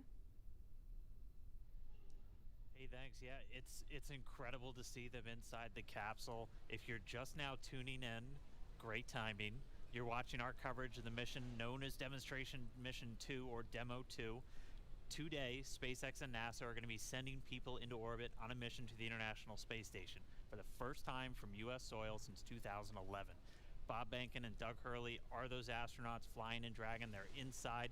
That's Doug Hurley really close to our screen and Bob Behnken on the further seat away from us. And they are getting ready to lift off from pad 39A, where Falcon 9 will lift off around or at 4:33 p.m. Eastern Time. They already ascended the tall structure next to the rocket, which is called the fixed service structure, and walked down the corridor known as the crew arm. And now they're already boarded inside of Dragon. Yeah, right before they got in, we did see them pause for a moment and actually sign the wall. They were in the white room. And the white room is just literally that room at the end of the crew arm that has an opening into Dragon. It's the last place on planet Earth where Bob and Doug are standing before they get into Dragon for their ride to the space station. And the term the white room was first used during NASA Gemini missions, where the room right before entering into the spaceship was painted white. So we've continued the tradition with painting ours white as well, and also started a new tradition. If you just saw, they did sign the white room wall, which is really, really awesome. It's a fairly small area that has room for the crew and a few ground support members to complete cargo load at T-minus 24 hours, and crew ingress at T-minus 2 hours and 35 minutes. And ingress is how we refer to the crew boarding Dragon. And inside the white room, there's also a movable platform that just gets extended out to the capsule just in order to bridge that gap between the crew arm and the Dragon side hatch, just allowing easy entry into Dragon. And as you might expect, the entire area is environmentally controlled just so the Dragon side hatch can be kept open while we're keeping all of that dust, dirt, Florida humidity out of the capsule, making sure it's pristine for the crew. There's also a big seal that's inflated and compressed against the capsule right now just to help maintain that clean environment. The white room also has lots of tools in order to open the side hatch, complete crew ingress as they're doing right now, and prepare for any contingency or emergency that may be encountered. And so as we just heard from Lauren and Marie and the team, they're getting into this capsule now. They're getting connected to their suits via that umbilical that's going to give them hardline connections into audio for their comm checks, which are going to be coming up shortly.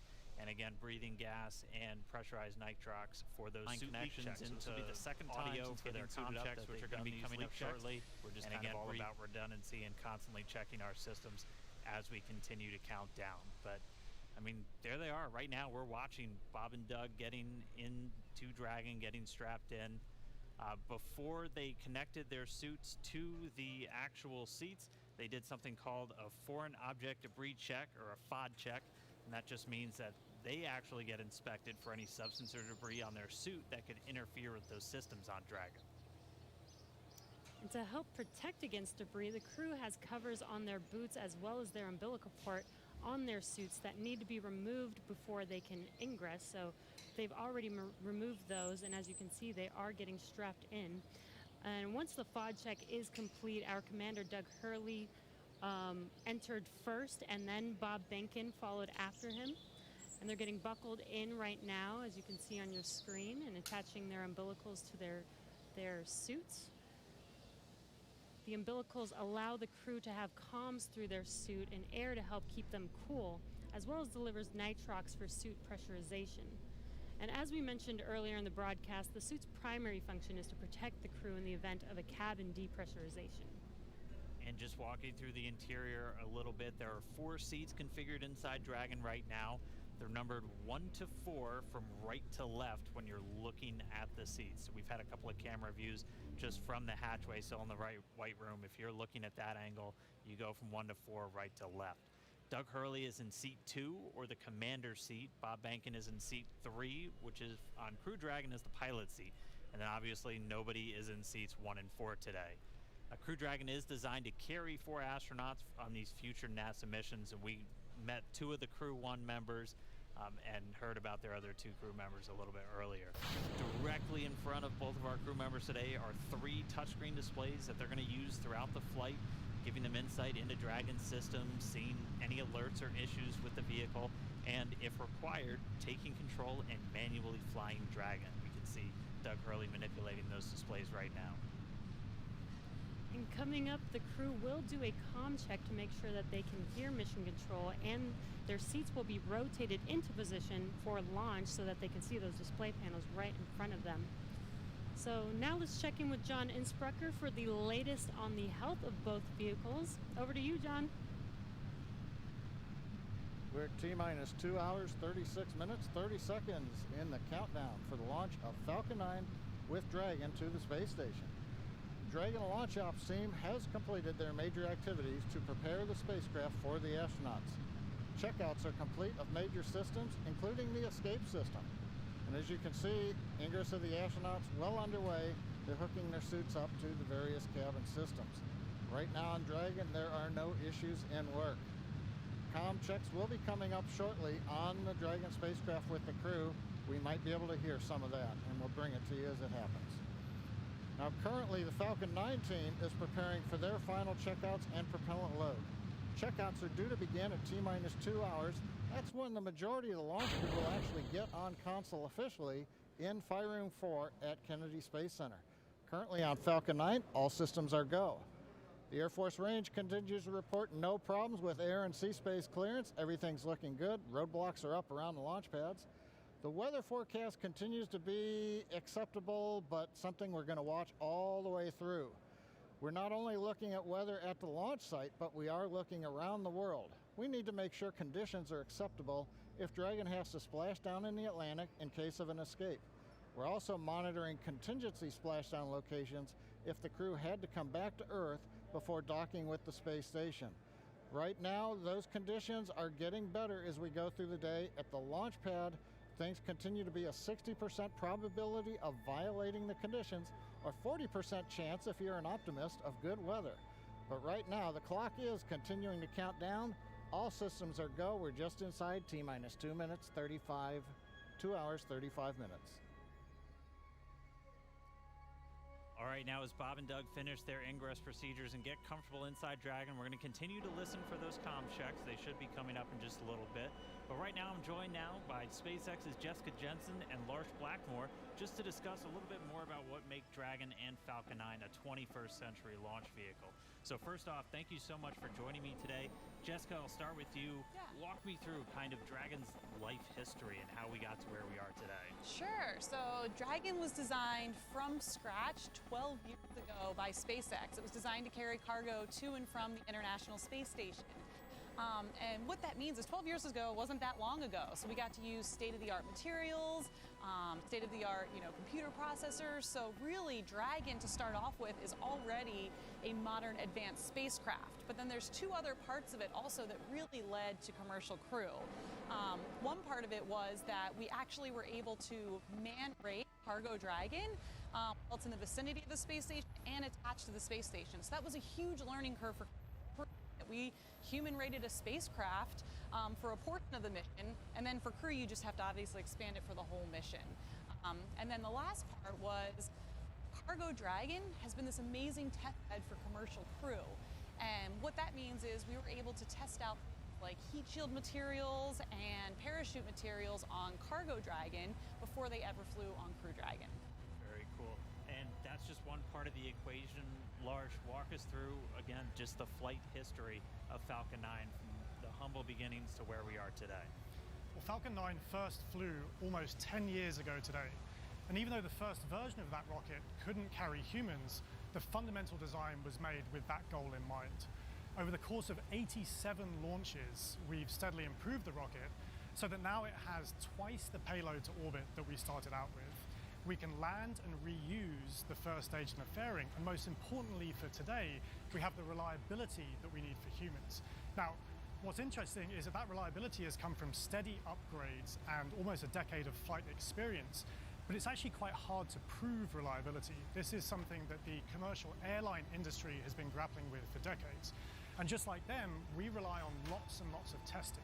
So for instance, if you take the Merlin 1D engine, that has to fly for about 6 minutes continuously to get to orbit. We took one of those and ran it for more than 250 minutes to get the statistical proof of reliability that we need. So it's that testing and lots of analysis that gives us and NASA the confidence that Falcon is ready to fly humans for the first time. And obviously a lot of additional upgrades, a lot of additional testing had to go just to make sure that both of these vehicles were human rated. So walk us through some of the specific upgrades to Dragon to meet that criteria. So the first one's pretty obvious. We had a cargo Dragon. It has lots of cargo cubbies, so we took all of those out, replaced it with astronaut seats, crew displays, and crew controls. But one thing that people may not know is on Cargo Dragon, we've actually been flying mice to and from the International Space Station for years. And what that meant was we had to design an environmental control and life support system for Dragon years ago. It provides oxygen, it scrubs carbon dioxide, and among other things, it controls temperature and relative humidity. So even though that was done on a smaller scale for mice, it was a great learning curve on how to help man-rate a spacecraft when you have to do it for humans. And then, Lars, same question. What kind of specific upgrades had to go into it to certify Falcon 9 for this day? Well, I already mentioned the reliability upgrades. One upgrade that I think is particularly interesting is the launch abort trigger. So people probably know that Dragon has the ability in mid-flight to separate from Falcon and boost the astronauts away to safety in the case that there's some kind of emergency. And that could be triggered by the astronauts or by the ground crew. What people may not know is that Falcon itself has the ability to cause that trigger. And it will do that entirely autonomously using algorithms, software, and sensors. And that's particularly important in the case of a time-critical fault where aborting quickly means aborting safely. And in some cases, Falcon can do this quicker than 0.3 of a second, so much faster than a human. And Lars, I'm going to pause right there for a sec. We're getting some comm from the crew. And so coming up shortly, we're going to hear these communication checks. Bob and Doug are going to be talking to several positions down on the ground, and they're going to be using both communication speakers inside of Dragon and inside their suits in a series of communications checks. We're also going to be doing these checks over different satellites and ground stations. PLT, com check, umbilical. CDR, loud and clear. PLT, loud and clear. Core, loud and clear. Umbilical, com check complete. Stand by for ground station com check.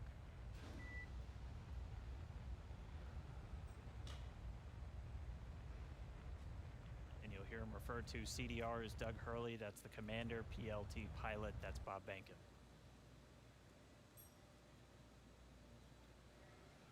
So that first one we heard was through the umbilical, so that communication linked directly into their suit. Now they're going to do a communication check over the ground stations. We'll also hear one over TDRS, that's the Tracking and Data Relay Satellites.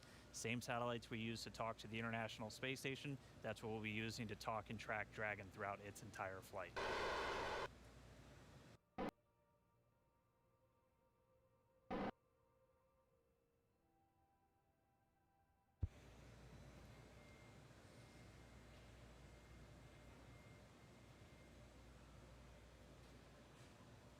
So again, just waiting for a moment for the teams to continue configuring everything. They're going to do these ground checkouts now, and you're going to be hearing them talk directly to the core. It's the Crew Operations Responsible Engineer. That's essentially the Capcom if you followed NASA missions in the past. It's a position right here in Hawthorne at SpaceX Mission Control, which is just a few feet away from us.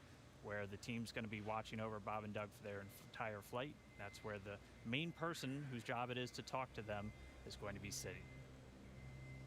We'll also hear them do some checkouts with the launch director down there at the Cape inside firing room 4.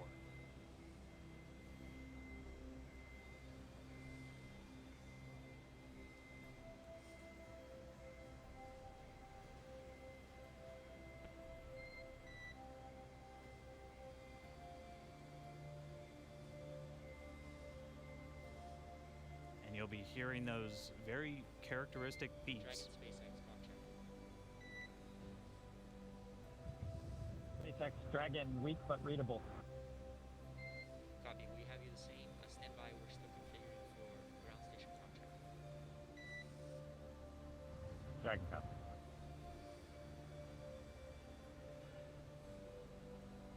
And just to further explain some of those voice protocols that you're going to hear, you might be used to hearing Houston Station or Houston Shuttle or Houston Endeavor back when we were flying those specific shuttles. You're going to hear SpaceX Dragon. That's the SpaceX team calling the Dragon team on orbit. And Bob and Doug will be able to respond. So they're going to continue to configure. We'll get these ground station checkouts momentarily. And just a reminder, you're going to hear that very unique beeping sound. That's called a quindar, and that's been something that's been used throughout space-to-ground or air-to-ground communications throughout spaceflight history. And that's really just for teams who are in mission control or supporting a launch. Know when you hear that sound, it's time to listen. Dragon, SpaceX, check, ground station. Dragon has you loud and clear, much better, Jay. And core, loud and clear. Ground station check complete. Stand by for TDRS check.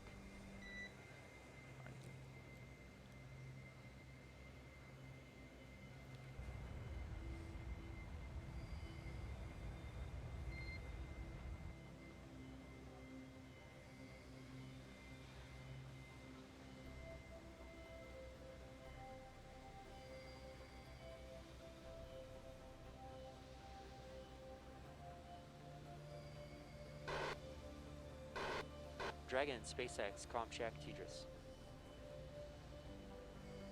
SpaceX Dragon, loud and clear. Core, loud and clear. TDRS check complete. Stand by for checks with MD, LD in the launch configuration. Dragon, MD on countdown 1, check.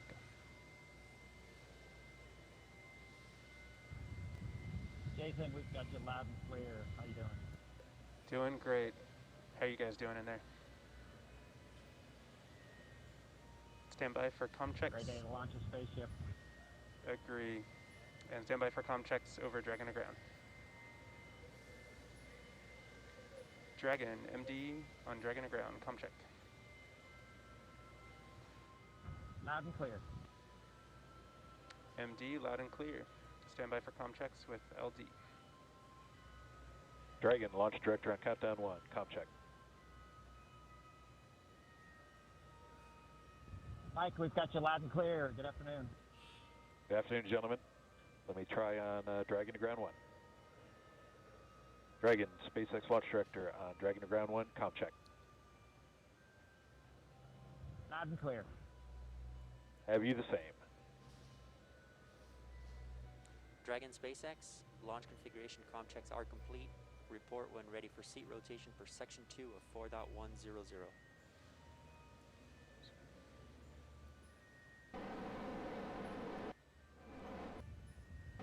SpaceX Dragon, we're ready for seat rotation. Copy, ready for seat rotation. We will report when initiating. All right, so that wraps up those communications checks. Everything going good with the spacecraft. Bob and Doug talking to the teams on the ground. Pretty soon they're going to get their seats rotated. Bringing you back inside Hawthorne real quick, I do want to thank Jessica and Lars for joining me real quick, giving us that great insight into Dragon and Falcon 9. Hope you guys got a good spot staked out to watch a launch today. Great to have you on. Absolutely. All right. Excited. So we're going to throw it now down to Gary Jordan at Mission Control Houston, who I know is also following along. Over to you, Gary. Thanks, Dan. Great to hear good checks from Bob and Doug in the Dragon vehicle. Here in Mission Control Houston, Flight Director Zeb Scoville has pulled space station flight controllers, and all systems are go for launch. Essentially, the station is prepared for Dragon to arrive 19 hours after launch. Flight controllers here will continue to monitor the countdown, but really it's up to the teams in Kennedy and Hawthorne to get us to liftoff at this point. So we want to hear your comments as we continue to count down to launch, so let's go to the social desk now. Tahira. Thanks, Gary. So taking a quick look at those numbers right now, there are now 1 million people watching our coverage, and Launch America is up to the #1 trending hashtag on Twitter. So let's take a closer look at what's being said online. Okay, so right now we have Art Alexandria, and it looks like she's got a personal self-portrait, cosmic for sure, in her NASA flight suit. And guys, this is what I'm loving seeing online with this hashtag, is how everyone around the nation is making this launch uniquely theirs. And I want to point out one line in her post that says, "I believe that no matter how far the future is, we are on our way towards it." And guys, I couldn't have said it better myself. That's what today represents. Let's take another look. Oh my goodness. Okay, so right now we have Jessica with her space pup getting ready for liftoff. And guys, I'm not gonna lie, we love to see it. So please, if you have any space pets, comment using hashtag #LaunchAmerica. As you can see, everybody is thrilled to be a part of this launch today, and I know of one special guest in particular. I'm so pleased to welcome Diana Cohort of Physics Girl. Diana, I hear you have a burning question for Mission Control, so go for it. Hi, Tahira. Thank you so much for including me on this incredibly special day. I'm Diana from the YouTube channel Physics Girl, and I've always been so fascinated by space and especially space exploration because we bring together so many people for such a complicated task to send a rocket up into space. So my question is along the lines of what goes into a mission like that? What we all know, I think we're familiar with how much preparation and training astronauts have to do. But preparing for a mission like this, and maybe preparing in the future for a mission to the moon or to Mars, what kinds of things does the whole team have to do in order to prepare to launch a rocket? So Diana, that is such a great question because I mean, sometimes I think it does get overlooked what all goes into making a moment like this happen. So Gary, what has the team there in Mission Control been doing to prepare for this historic launch? Thanks, Tahira. And Diana, that's a fantastic question. Really, the operations here are not just starting today. There has been a lot of training and a lot of simulations that have been going into preparing for this moment. Really preparing and getting everyone familiarized with every step of the mission, from launch all the way through docking, and throwing different scenarios at them just in case something were to happen. Every flight controller you see behind me will be prepared to respond effectively. Now, I do want to make a shout out that it's not just the flight controllers here in Mission Control Houston that have dedicated so much time to this launch. In fact, I've been talking to Zeb Scoville, the flight director here in Mission Control Houston, who said that even before he was a flight director back in 2014, they were working on some of the operations for commercial crew missions. But really, this team expands across the country. You've already seen a lot of people working in Hawthorne, in Florida, in Houston, and really it takes an integrated and dedicated team to make a mission like this possible. Diana, thank you so much for the question. And really thanks to everyone sending in questions and for sharing in this historic mission today. Remember, as you're posting, to use the hashtag #LaunchAmerica. I do want to make a shout out to the flight controllers here in Mission Control Houston. In fact, some traditional flowers have been sent to Mission Control Houston. This dates even back before the shuttle days for every mission to dedicate it to the operations and the controllers here who are working so closely and are integrated in every part of the mission. But now let's head over to Hawthorne for the latest status on the crew and on Dragon. Dan. All right, thank you, Gary. As you can see, Bob and Doug in a little bit different position now. Their suits have been rotated to the launch position.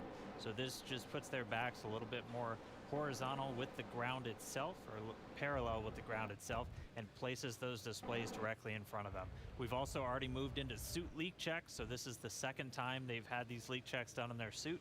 So pressurized nitrox now flowing into those launch and entry suits that they're going to be wearing throughout the dynamic phases of this mission. So right now we are under 2 hours and 20 minutes from launch. We're about 2 hours and 18 minutes and counting from liftoff of the Falcon 9 from the Kennedy Space Center in Florida. It's going to be carrying our NASA crew members today, Doug Hurley and Bob Behnken, aboard SpaceX's Dragon spacecraft. It's been a really exciting day so far. We're fighting against that weather, but we're continuing to press on for launch. The crew has been up since about 6 a.m. as they prepare to head to the International Space Station for part of this Demo 2 mission for NASA.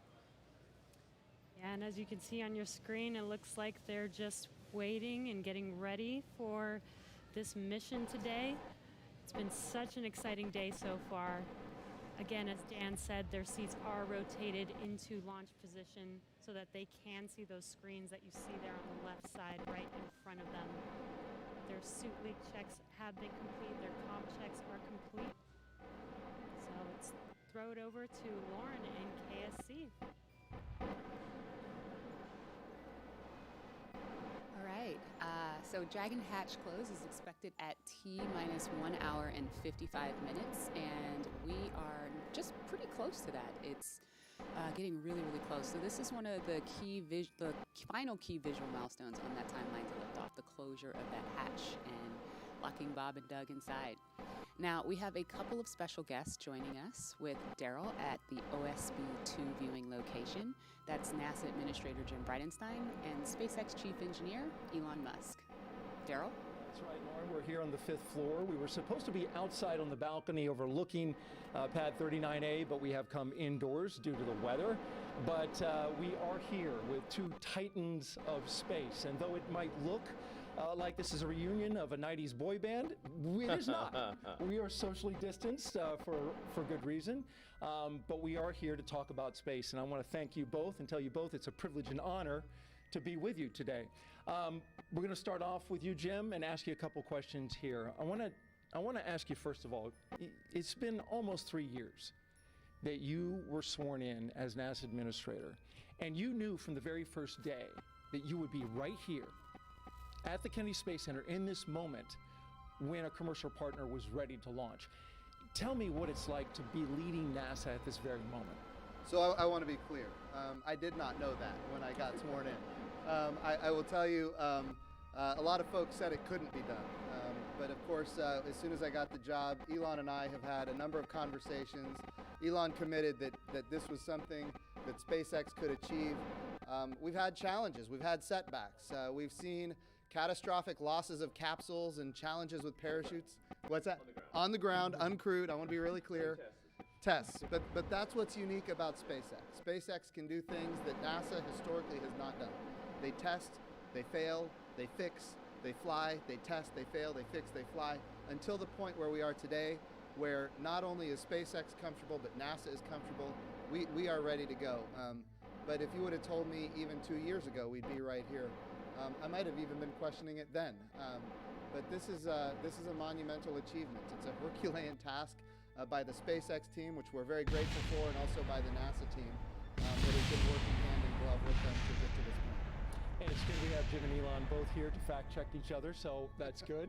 Thank you for that. Elon, in 2002, when you started SpaceX, many in the aerospace industry didn't take SpaceX seriously. You remember what that felt like. Yet here you are, you just sent 2 astronauts in a car made by your car company to launch pad 39A with a spacecraft made by your space company. And now they're launching the International Space Station. So I'm wondering for you, in this moment, do you just pinch yourself thinking, yes, is this really happening? This is a dream come true, I think, for me and everyone at SpaceX. This is not something that I ever thought would actually happen. So when starting SpaceX in 2002, I really did not think this day would occur. I expected 90% chance we'd fail to even get to low Earth orbit with a small rocket. So somebody told me in 2002 that I'd be standing here with the NASA administrator, meeting the astronauts, and we've got a rocket and spacecraft on pad 39A, the best pad in the world, which is it's an honor to be there. I would have thought, man, I don't know what you're smoking, but it's not. like no way is that true. You know, and so it is. Say it's even a dream come true. I didn't even dream that this would come true. Let me put it that way. You know, but it is. I am incredibly excited to be here on behalf of the SpaceX team. And as Jim said, this really is the culmination of an incredible amount of work by the SpaceX team, by NASA, and by a number of other partners in the process of making this happen. It's really, you can look at this as the results of 100,000 people roughly, when you add up all suppliers and everyone working incredibly hard to make this day happen. So it's really hard to believe that this is real. And you're here, and it's amazing, and many of us have been amazed as we've watched you accomplish these things over the years. Jim, back to you. This is all about the commercialization of space. And so in the early going for Commercial Crew Program, it wasn't something NASA was used to. You know, Mercury, Gemini, Apollo, Shuttle, NASA gave the designs and the contractors went out there and built it. This is different. It is. They're building it now. What were some of the hurdles that you had to overcome to get to this point? Well, I think getting people to recognize that when the government provides both the demand and the supply, you're limited in what you're able to do. And of course, back when this program was initiated under Charlie Bolden, General Charlie Bolden, astronaut Charlie Bolden, Congress was not supportive and did not provide the proper funding. And yet he persevered. He pushed forward. And now I think everybody recognizes we have to commercialize space. We've had success now with commercial resupply of the International Space Station. Now we've got commercial crew to the International Space Station. Eventually we need commercial space stations. So what we're using the International Space Station for right now, we're proving that we can compound pharmaceuticals in a way that you cannot do on Earth. We're able to create immunizations in a way you cannot do on Earth. We're printing human organs in 3D. Right now it's just tissue, but eventually we're going to print human organs in 3D using adult stem cells, your skin cells, your own DNA. It's going to transform how we do medicine here on Earth. We're creating advanced materials that you can only create in the microgravity of space, things like an artificial retina for the human eye. So if you have macular degeneration, you don't have to lose your eyesight. Bottom line is this: these markets are the future. And when they materialize, and they are materializing because of the work of NASA, we're going to see capital investment, not just into launch, but also into habitation. And that ultimately is what's going to be transformational for commercial space. Very good. And Elon, in getting all of that going, the ISS and all the activity that takes place on board, it's key that this Crew Dragon operate on a regular basis. As the chief engineer, what were some of the biggest hurdles you had to overcome to get your spacecraft ready to fly this mission? Well, the spacecraft and the rocket have gone through literally thousands and thousands of tests and reviews, both by SpaceX, by NASA, by third parties. We've also, as Jim was alluding to, we've done a lot of flights. So one of the things I think that's very helpful about this flight, about what we're about to do, is that the rocket has flown many times. In fact, even in this essentially this configuration, it's flown about 20 times. So that means we really have, and I don't want to tempt fate, but a well-proven rocket. And we've flown Crew Dragon to the space station once successfully and brought it back. We've done a tremendous amount of testing on the ground, and when you do the testing on the ground, you always push the limits. So you want to try, you push it way beyond what you'd expect in flight. So sometimes you'd break it because you kind of want to break it on the ground during testing to see what the limits are. So this is a result, like I said, of thousands of tests, of thousands of design hours, and a tremendous number of smart people working incredibly hard to make this day happen. And you've got 2 astronauts on board now. Yes. Do you feel that responsibility? Yes, absolutely. I felt it, I think, most strongly when I saw their family just before coming here. And did you say anything that you can share? So we've done everything we can to make sure your dad's come back okay. Thanks for sharing that with us. Jim, you had some words with the astronauts. What was your take on how they were feeling? I will tell you, Doug Hurley, Marine Corps test pilot, of course, veteran of multiple space shuttle missions.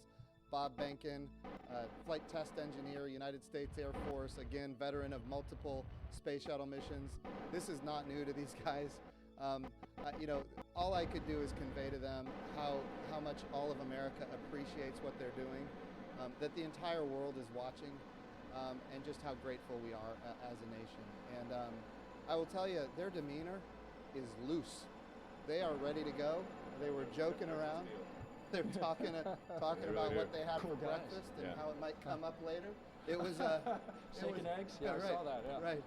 So it was nice to see. They are in their element, and we are just so grateful and proud of them. Well, that's good to hear. That gives you great confidence, I'm sure, in your positions as you hear that. We're going to go to a social media question, and we've got this question coming from Brooklyn. And she wants to know, I noticed some changes in the crew spacesuits. They look much thinner and lighter. What changes in the space capsule allow to have these futuristic suits? Well, we spent a lot of time designing the spacesuit. I personally spent a lot of time on the spacesuits. It took us 3, almost 4 years to design suits that both look good and work well. So you can see a spacesuit in the movie, looks good, doesn't work. And then you can make a spacesuit that works, but then doesn't look good. Because fundamentally it's a pressure suit that's got to survive in vacuum. So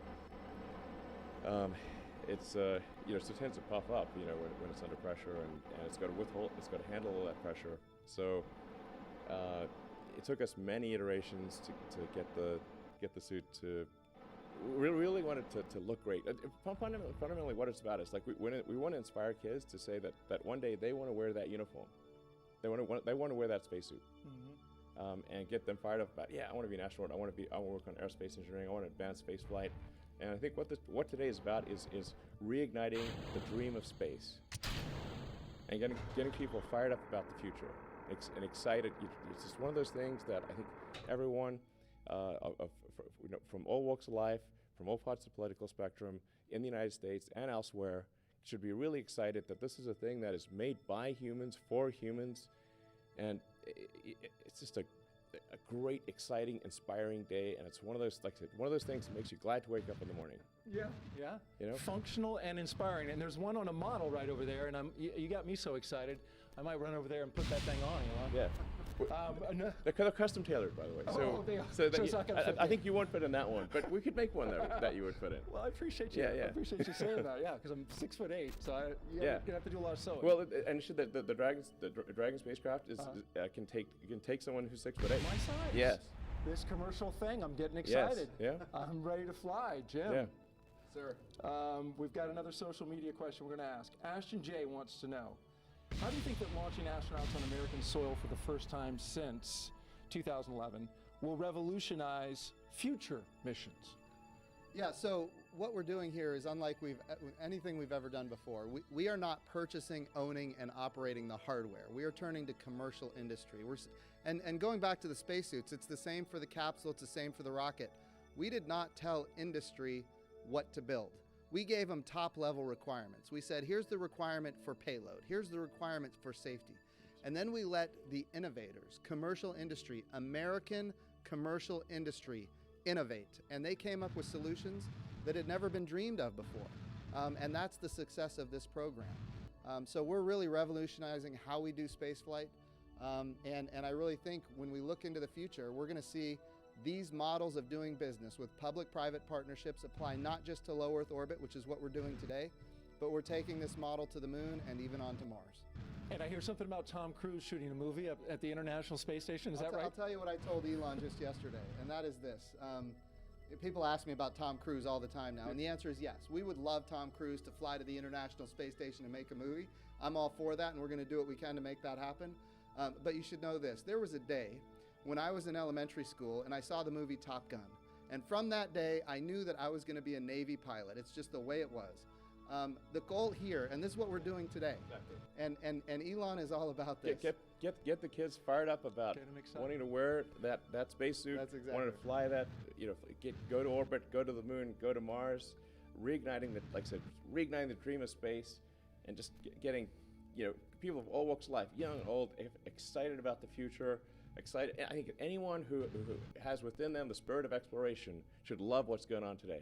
And if we can get Tom Cruise to inspire an elementary kid to join the Navy and be a pilot, why can't we get Tom Cruise to inspire the next Elon Musk? That's what we need. We need a new generation of many Elon Musks, and that's what this launch is about today. I want to say, speaking of this inspiration piece, it's not by chance that we have the Secretary of Education of the United States of America here. This is all about the next generation. If we have great success in our generation, it's not enough. It has to continue. The challenge with the Apollo program is that it ended. What we're doing now is sustainable, and that's why we have the public-private partnerships and commercial capabilities that are coming online. Very good. And the good news for Tom Cruise is he does a lot of his own stunts. Yeah. So in Absolutely. zero gravity, he should get hurt a lot No, less. I think it's going to be super cool. Yeah. And Yeah, and as Joe said, it's like this is going to, you want to capture the public imagination, have them see cool things happening in real orbit, real space stations. It's like, I think I'd want to watch that movie. Yeah. And it's like, like I said, you think it was like this is really just the beginning, because we want to go from low Earth orbit, we want to go back to the moon, and the moon to stay, have a moon base like Moon Base Alpha, and have build a city on Mars and be a spacefaring civilization out there among the stars. This is a super exciting future that I think that's the kind of thing where you're like, can't wait for it to happen. If you can't get excited after listening to you guys, I'd say you need to have your pulse checked. Yeah. Elon Musk, SpaceX CEO and Chief Engineer, thank you very much. Thank you. Jim Bridenstine, we appreciate you leading NASA in this time, Administrator for the agency. And we're going to send it back to Marie. All right, thanks a lot, Daryl. We saw in the meantime, while that interview was going on, the hatch actually closed. So that happened a few minutes earlier than we expected to. Our timeline has that happening at T-minus an hour and 55 minutes. So a few minutes ahead of schedule right now with hatch close. And you can see the pad teams there just working on things now. Yeah, right now it looks like what they're doing is, what are they doing? So they perform a leak check. There's a mechanism there called a side hatch mechanism. That is what actually closes the hatch and seals it. And what we'll do is perform a leak check on that for a few minutes to make sure that that's nice and tight, that those O-rings are sealed really, really well. And after that, we will install the, you can see the leak check ground support equipment there in the technician's hands there. And while we're watching this, Leland, I mean, we just heard them talk a lot about inspiring the next generation. And you're a man of many talents. I know after your flights yourself, you used to head the head of NASA education. I mean, what did that stir up in you? Marie, what Elon said about reigniting the dream of space is so important, that we get our young kids thinking about themselves being in these seats. And when I first became an astronaut in 1998, I was riding on the back of a fire truck celebrating John Glenn's return to flight on a space shuttle. And I saw these two little kids. They had on orange pumpkin suits. And when their dad turned them around to point to look at me on the fire truck, and it was almost as though when they saw my face, they started launching into space with rocket fuel because they were inspired, because they saw someone who looked like them. And I think that if we can reignite this dream through SpaceX's launch, through the partnership with NASA, we can get so many more kids to believe in themselves and know that they can be just like Doug and Bob flying on the SpaceX Dragon.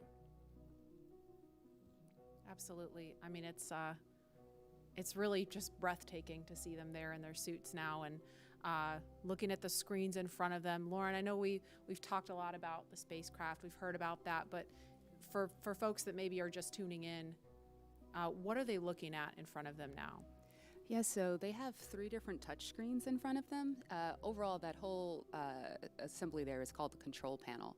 So you'll have those 3 LCD touch screens in front of them where they have, the displays are showing them details on the vehicle's pressure, its temperature, there's audio control. That center screen has the procedures that they're going through today on day of launch. You can also see the vehicle's attitude. You can see its velocity, its apogee, its perigee, its inclination, details on the status of the hatch, the thermal control system loops, basically all the cool stuff that helps them have situational awareness of the vehicle. That's displayed on those displays. Additionally, there are some actual buttons on that button panel that you see down below. And some of the things that allow them to do is if the crew ever needed to do any sort of manual overrides like that right in the middle, right underneath that center LCD screen, that's the crew's ability to initiate an abort. It's called an abort handle, and it's right in the middle where both crew members could use it if they needed to. And the audio controls are also on those button panels. When they're not in their suits, there's actually speakers that are coming off of the control panel that allow them to hear mission control, hear the core, hear ISS, when they're not in their suits where the audio systems are integrated into that. And we see them using the touch screens now. Leland, what's your take on this? Because this has got to look totally different from what you were looking at during shuttle. Touch screens. We had these displays and these buttons, and it was one of those moments when I'm looking at this now when I had knee boards that had procedures and things on there, and the procedures are now all run in that middle screen, and the malfunctions and the things that you do to mitigate problems with the vehicle if something happens, it's all controlled right there with the two of them. And so it's a radical departure from what we did with the shuttle, but it's again ushering in this new era of space travel. For post-ingress brief and a check on how that suit air feels about now. And we're going to listen now for an announcement about hatch closer. Copy. Well, today we are not tracking any issues on Dragon and F9 currently. For a weather update, the weather line that is overhead, which is what you saw when you were ingressing, is now moving offshore. The next radar return is a cell over Orlando, which is expected to be our decision gate for today, and that is currently eroding. That's good news. Thank you. Copy. And then one additional item, the Cabo, the orbit site, remains as briefed, so no change there. But I do want to make you aware that that is slightly west of Cabo for go weather. So you just want to target the longitude if needed. Okay, Dragon copy, slightly west. We'll target the longitude, and the suit air has cooled off, so we appreciate that as well. Copy, outstanding. Let us know if you have any questions, and we'll keep you posted as the closeout team completes the leak check. Dragon copy.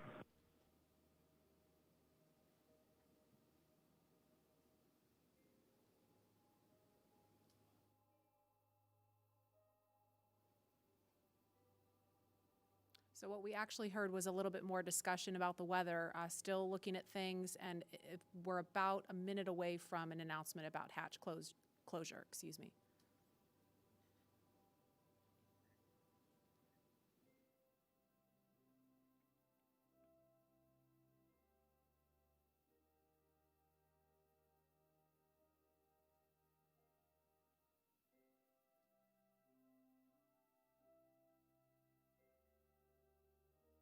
Just joining us, we're at T-minus 1 hour, 55 minutes and counting, and we're expecting an announcement to confirm hatch closure in just a few seconds.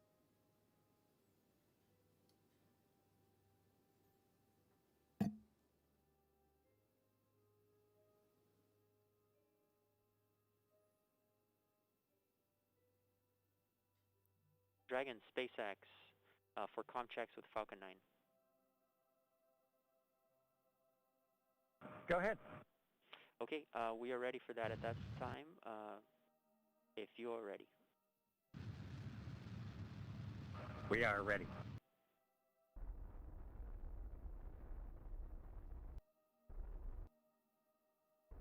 All stations up on countdown net for section 54.49. F9 responsible engineer communication check with the crew.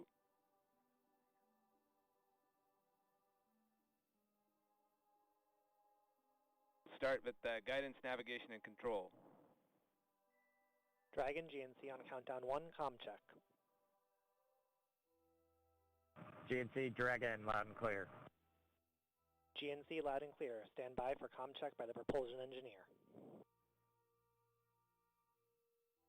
Dragon, prop on countdown 1, comm check. Prop Dragon, loud and clear. Prop, loud and clear. Stand by for comm check with the avionics engineer. Dragon, avionics on countdown 1, comm check. Avionics Dragon, we have good loud and clear. Avionics loud and clear. Stand by for comm check with the ground segment engineer. Dragon, ground segment on countdown 1, comm check. Ground segment Dragon, loud and clear. Ground segment loud and clear. Stand by for comm check by launch control. Dragon, launch control on countdown 1, comm check. Launch control Dragon, loud and clear. Launch control loud and clear. Stand by for comm check by the chief engineer. Dragon, chief engineer on countdown 1, comm check. Bala, Dragon has you loud and clear. Chief engineer, loud and clear. This completes the F9 responsible engineered comm checks. Dragon, chief engineer on Dragon to ground. Go ahead, sir. I was just doing a comm check on this loop. Good luck, guys, and buckle in.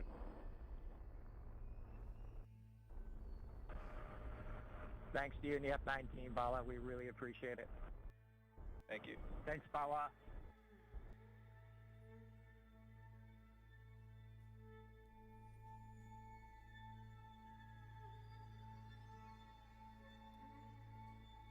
So we just heard a series of comm checks there, and Lauren, I don't know if you want to describe a little bit more about why that's important, and we heard the acronym GNC.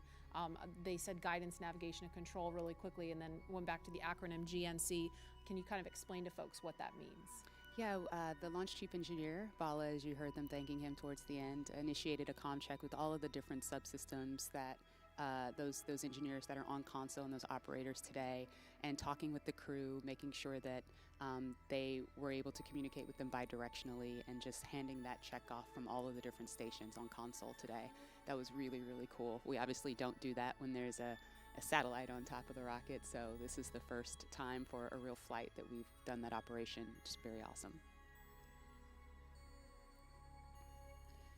And now that the hatch is closed, a lot of the work of this team is done, but I mean they're obviously not finished. They're not ready to leave the white room just yet. You were talking to some folks about what's going on in this room now. Yeah, that's right. They should be completing the hatch leak check.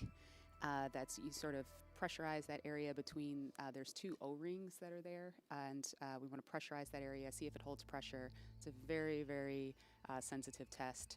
Very high criteria for passing, and so once that leak check is shown to be okay, and that the capsule or that those O-rings are able to hold pressure, what the team will do is they'll go back into that area, into that access panel, and install what we call the SPEP, which is the side pressure equalization plug.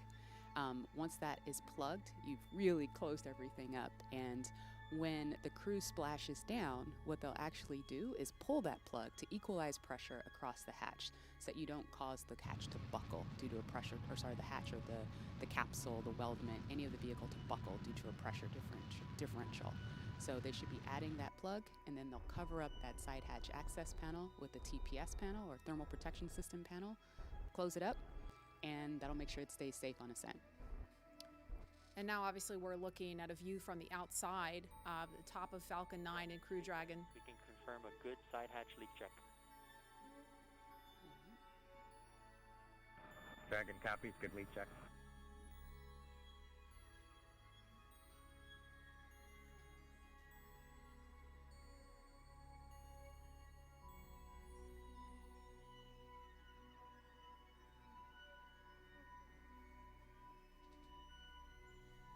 And we just heard confirmation of a good leak check.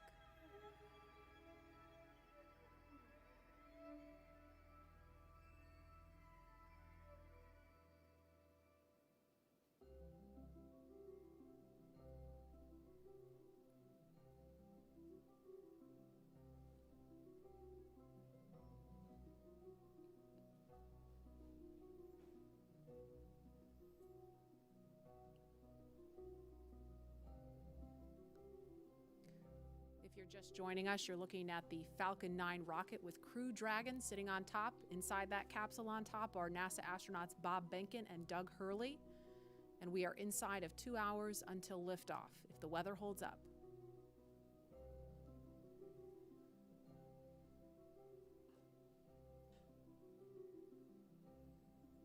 There's another stunning aerial view of the crew access arm extended out towards Crew Dragon.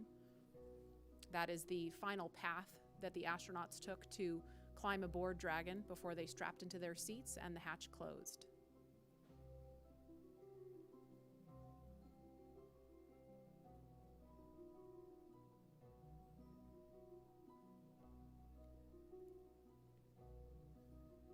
And no doubt Bob and Doug are focused on the mission ahead, but we also heard the administrator and Elon Musk talking about how they've been kind of jovial and joking around. And Leland, you kind of mentioned to me during that segment that that's really important.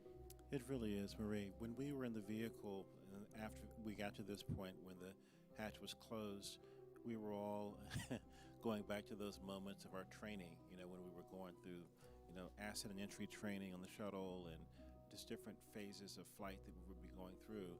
And we would think about some of our instructors who got us there. In our crew notebooks, we would have names of people that were very impactful in making sure that we were perfect in our training. And that looks like a view of Air Force One. Flying near Launch Pad 39A for a special guest to have a special view of the astronauts on the launch pad. President Trump on board, making his way to Kennedy Space Center to hopefully view a launch at 4:33 this afternoon.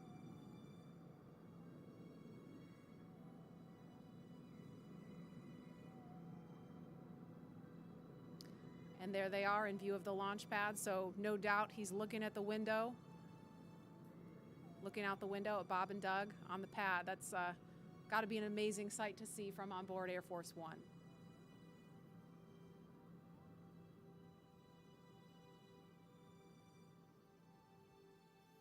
And we are at T-minus 1 hour, 46 minutes, 22 seconds and counting from launch. And guys, the last time we actually did a little bit of research when we found out that the president was coming. The last president to witness a launch from here at Kennedy Space Center was Bill Clinton. That was back in October 1998 for STS-95. So it's been a minute.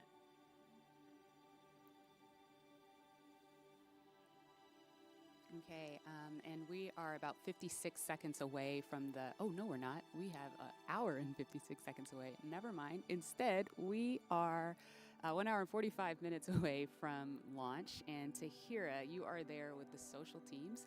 I bet you are seeing some excitement on all the things we just saw on the screen there. Hey Lauren, I mean, like you said, things are really ramping up on social media right now, especially seeing that hatch close and also just watching this flyover happen. We are up to 1.7 million viewers across all of our social media channels, and let's check out what people are saying on Twitter right now. So it looks like we've got more creativity still going on. Some people are crying with pride in Houston, feel it. We even have Elizabeth Banks, who from the Hunger Games, that's awesome. We have more just good luck and well wishes for Bob and Doug across the nation. This has been a constant online today, which is so great to see. More just future astronauts and kiddos getting excited. We even have the band Bastille tuning in for launch. This is awesome. And just looks like more people standing by to witness this historic launch today. And so, guys, on top of what's being said on social media, we've also got a lot of well wishes from everyone across our country showing us what today means in their creative way. So let's take a look at that video. I am so ready to launch America.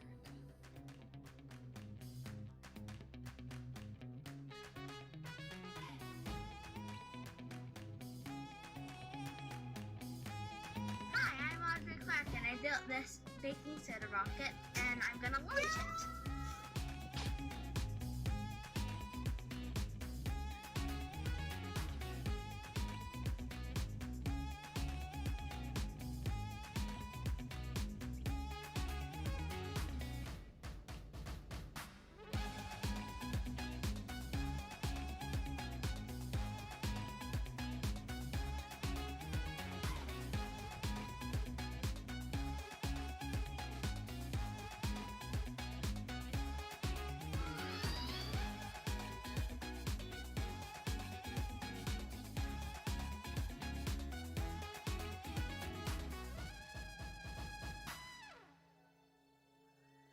Wow, I mean, guys, just look at everybody excited for today's launch. If that doesn't get you pumped, like, come on, let's go. We even got to see astronaut Snoopy in there, which is a personal favorite of mine. I actually have my lucky Snoopy pin here. You probably can't see it, but he is literally my spirit animal. Anyways, guys, get excited. The time is almost here. And with that, let's toss back to Lauren at Kennedy. Lauren. Thanks, Tahira. Tahira likes the Snoopy. I like the little girl doing the worm. Leland, she wasn't doing the meatball. She was doing the worm. There's someone out there doing the meatball, I'm sure. I want to know what that looks like. No, I don't. I don't. Clearly, this is capturing the attention of people all across the country and the world. So please continue to join the conversation by using the hashtag #LaunchAmerica across Facebook, Twitter, LinkedIn, and Instagram.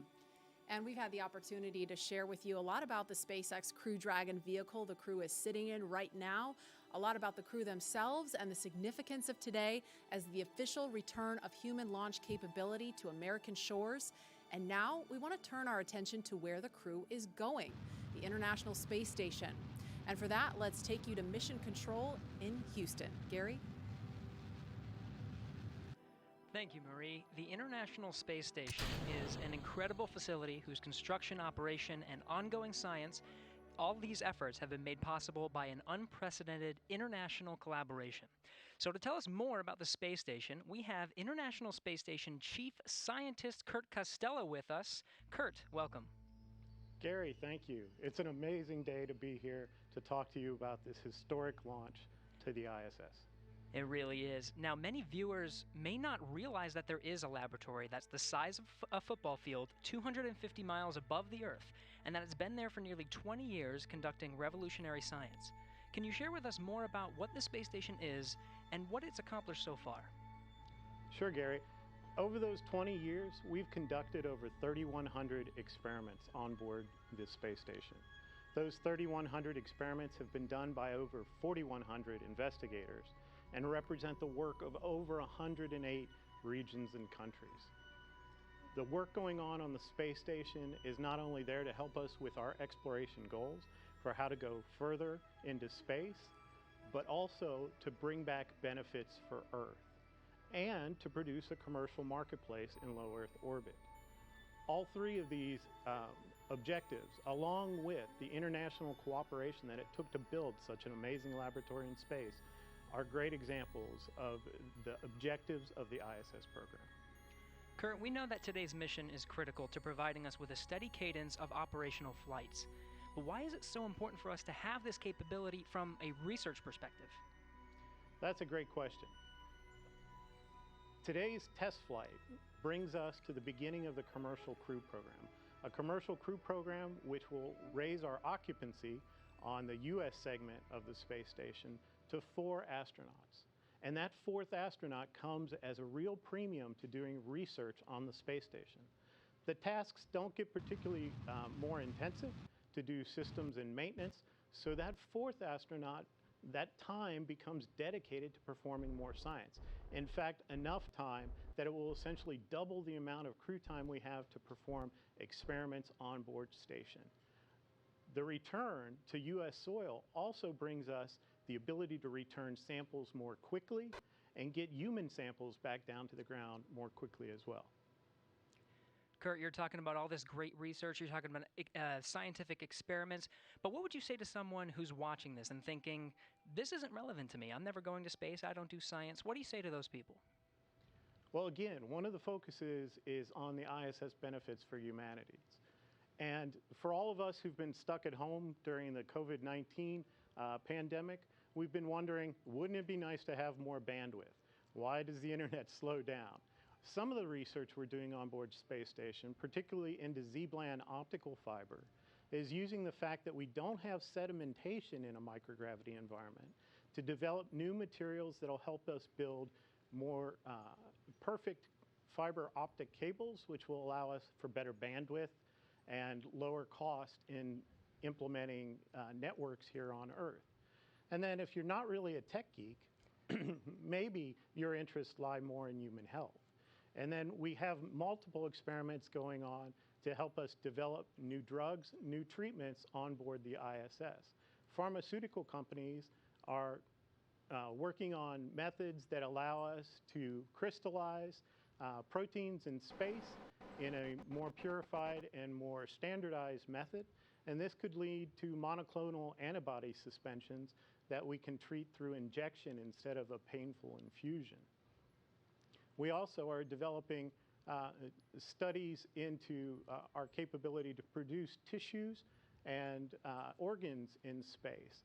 Again, because you don't have sedimentation, there's a capability there to produce more realistic tissues that can someday possibly be used to prevent human disease. Now, Kurt, I know they have some cargo going up with them, but I understand they plan to bring some science back. That's right, Gary. A lot of their cargo going up with them are crew supplies and EVA supplies to support them if they have to do EVAs on board. But the cargo they'll be bringing down is science, and it comes from across the spectrum. We have student experiments in seeds that will be returning with the Crew Dragon. We also have a number of experiments that are dependent on their samples returning in frozen lockers on board the SpaceX Dragon to be able to do the science there. Those include rodent research tissues from the National Lab Rodent Research 17 mission, and also our veggie experiments, which are experiments in growing plants in space that will be needed when we go to more distant locations like the Moon and Mars. International Space Station Chief Scientist Kurt Costello, thank you so much for your time. Let's hear now from one of the next astronauts to fly to station on a Crew Dragon, talking with Marina Jurica. Marina. Thank you so much. I am so honored to be a part of today's momentous launch. My guest is no stranger to the International Space Station and will return there for the first time in nearly a decade for his third space flight with the Crew 1 launch expected later this year. Having logged 177 days in space from flights on the Space Shuttle Discovery to the Soyuz, JAXA astronaut Soichi Noguchi will have spent more time in space than any of his other crewmates. It is my pleasure to welcome him here with us today.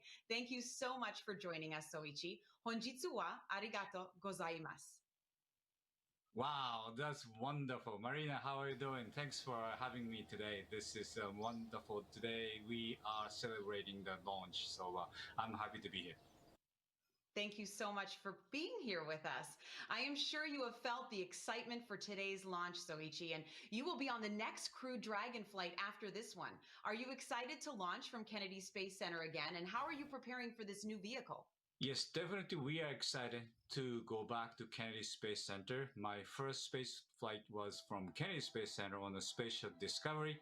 That was 15 years ago, but my memory is still fresh. I still feel the vibration of the launch, the same launch pad of 39A that the demo to go up, and the same launch pad that we will go up as a Crew 1.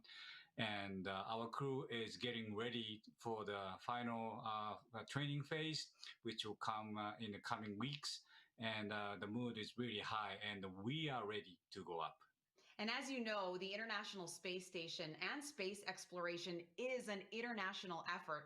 How do you feel representing the Japanese Space Agency once again on the ISS? Well, I think the strengths of the International Space Station is the diversity of all the participating countries, and adding of diversity is definitely gives a rigidity to the program. And the same applies to our Crew 1. Our Crew 1, we are 4 of us, but quite a different background, quite a different ethnicity, and definitely the diversity is the key word of our success to the Crew 1. And I'm sure it will be very successful. What are you looking forward to once you get back to the ISS? Well, this will be my third visit to the International Space Station. I like to see the things my colleagues keep saying, hey, you got to visit the space station again because it's getting more comfortable, more roomy, and I cannot wait to go back to my sleep station after 10 years. And nothing beats that view, does it? Oh, definitely. My last flight, we actually installed a big window called the cupola, and that was a big hit, obviously. This is the number one leisure time for astronauts, and I'm ready to shoot as many photos as I can this time as well. Amazing. I will look forward to seeing those photos. I'm sure you remember exactly what it feels like in these moments right before a launch. What do you think Robert Benkin and Douglas Hurley are feeling right now as they prepare to head to the ISS? Well, Doug and Bob's space shuttle veterans, they know the drill. They have launched. They experienced the launch before, so I think they're pretty relaxed. And so far, through my training, I learned that most of the steps before the launch is quite similar to what we have in the space shuttle days. So different suit, different vehicle, but all the necessity steps to go up into the capsule should feel similar. So I'm pretty sure they are relaxed. Of course, they are very excited. I'm sure they are. Gokatsu yaku o inori shite imasu. Honjitsu wa arigato gozaimashita. Thank you so much, Soichi, for joining us today. Oh, Marina, you are so good. Domo arigato. And we'll both enjoy the beautiful lunch today. Thank you very much for having me. Bye-bye. Bye-bye. Good luck with your launch later this year. And as the excitement builds towards launch, I will send it back to you.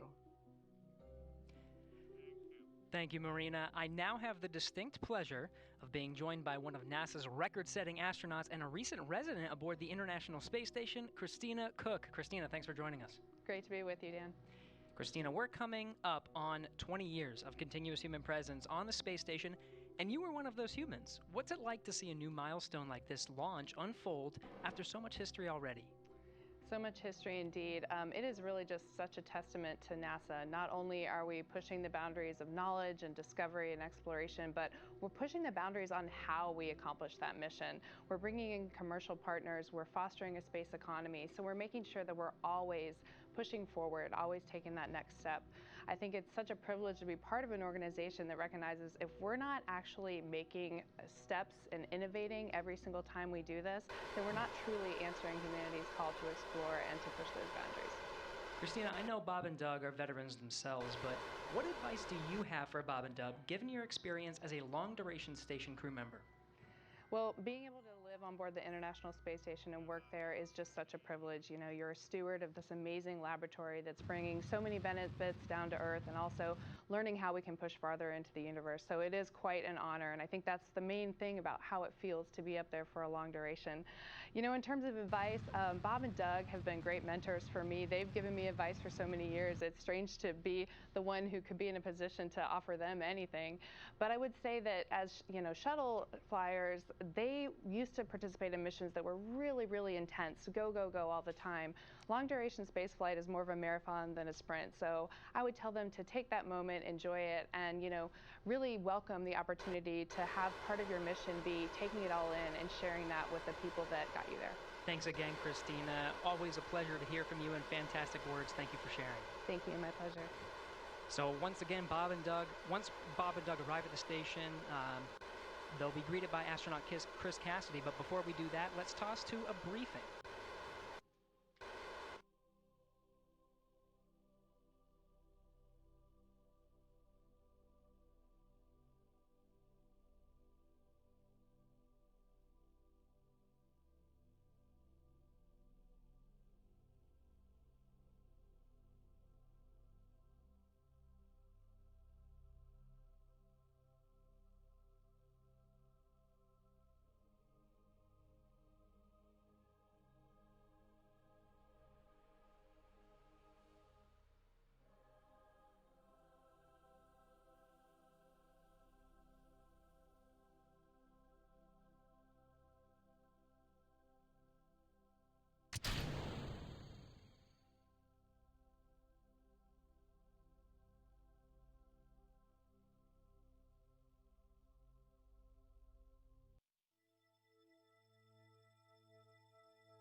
Hello everyone, I'm astronaut Chris Cassidy, commander of Expedition 63 on board the International Space Station, flying 250 miles above the Earth.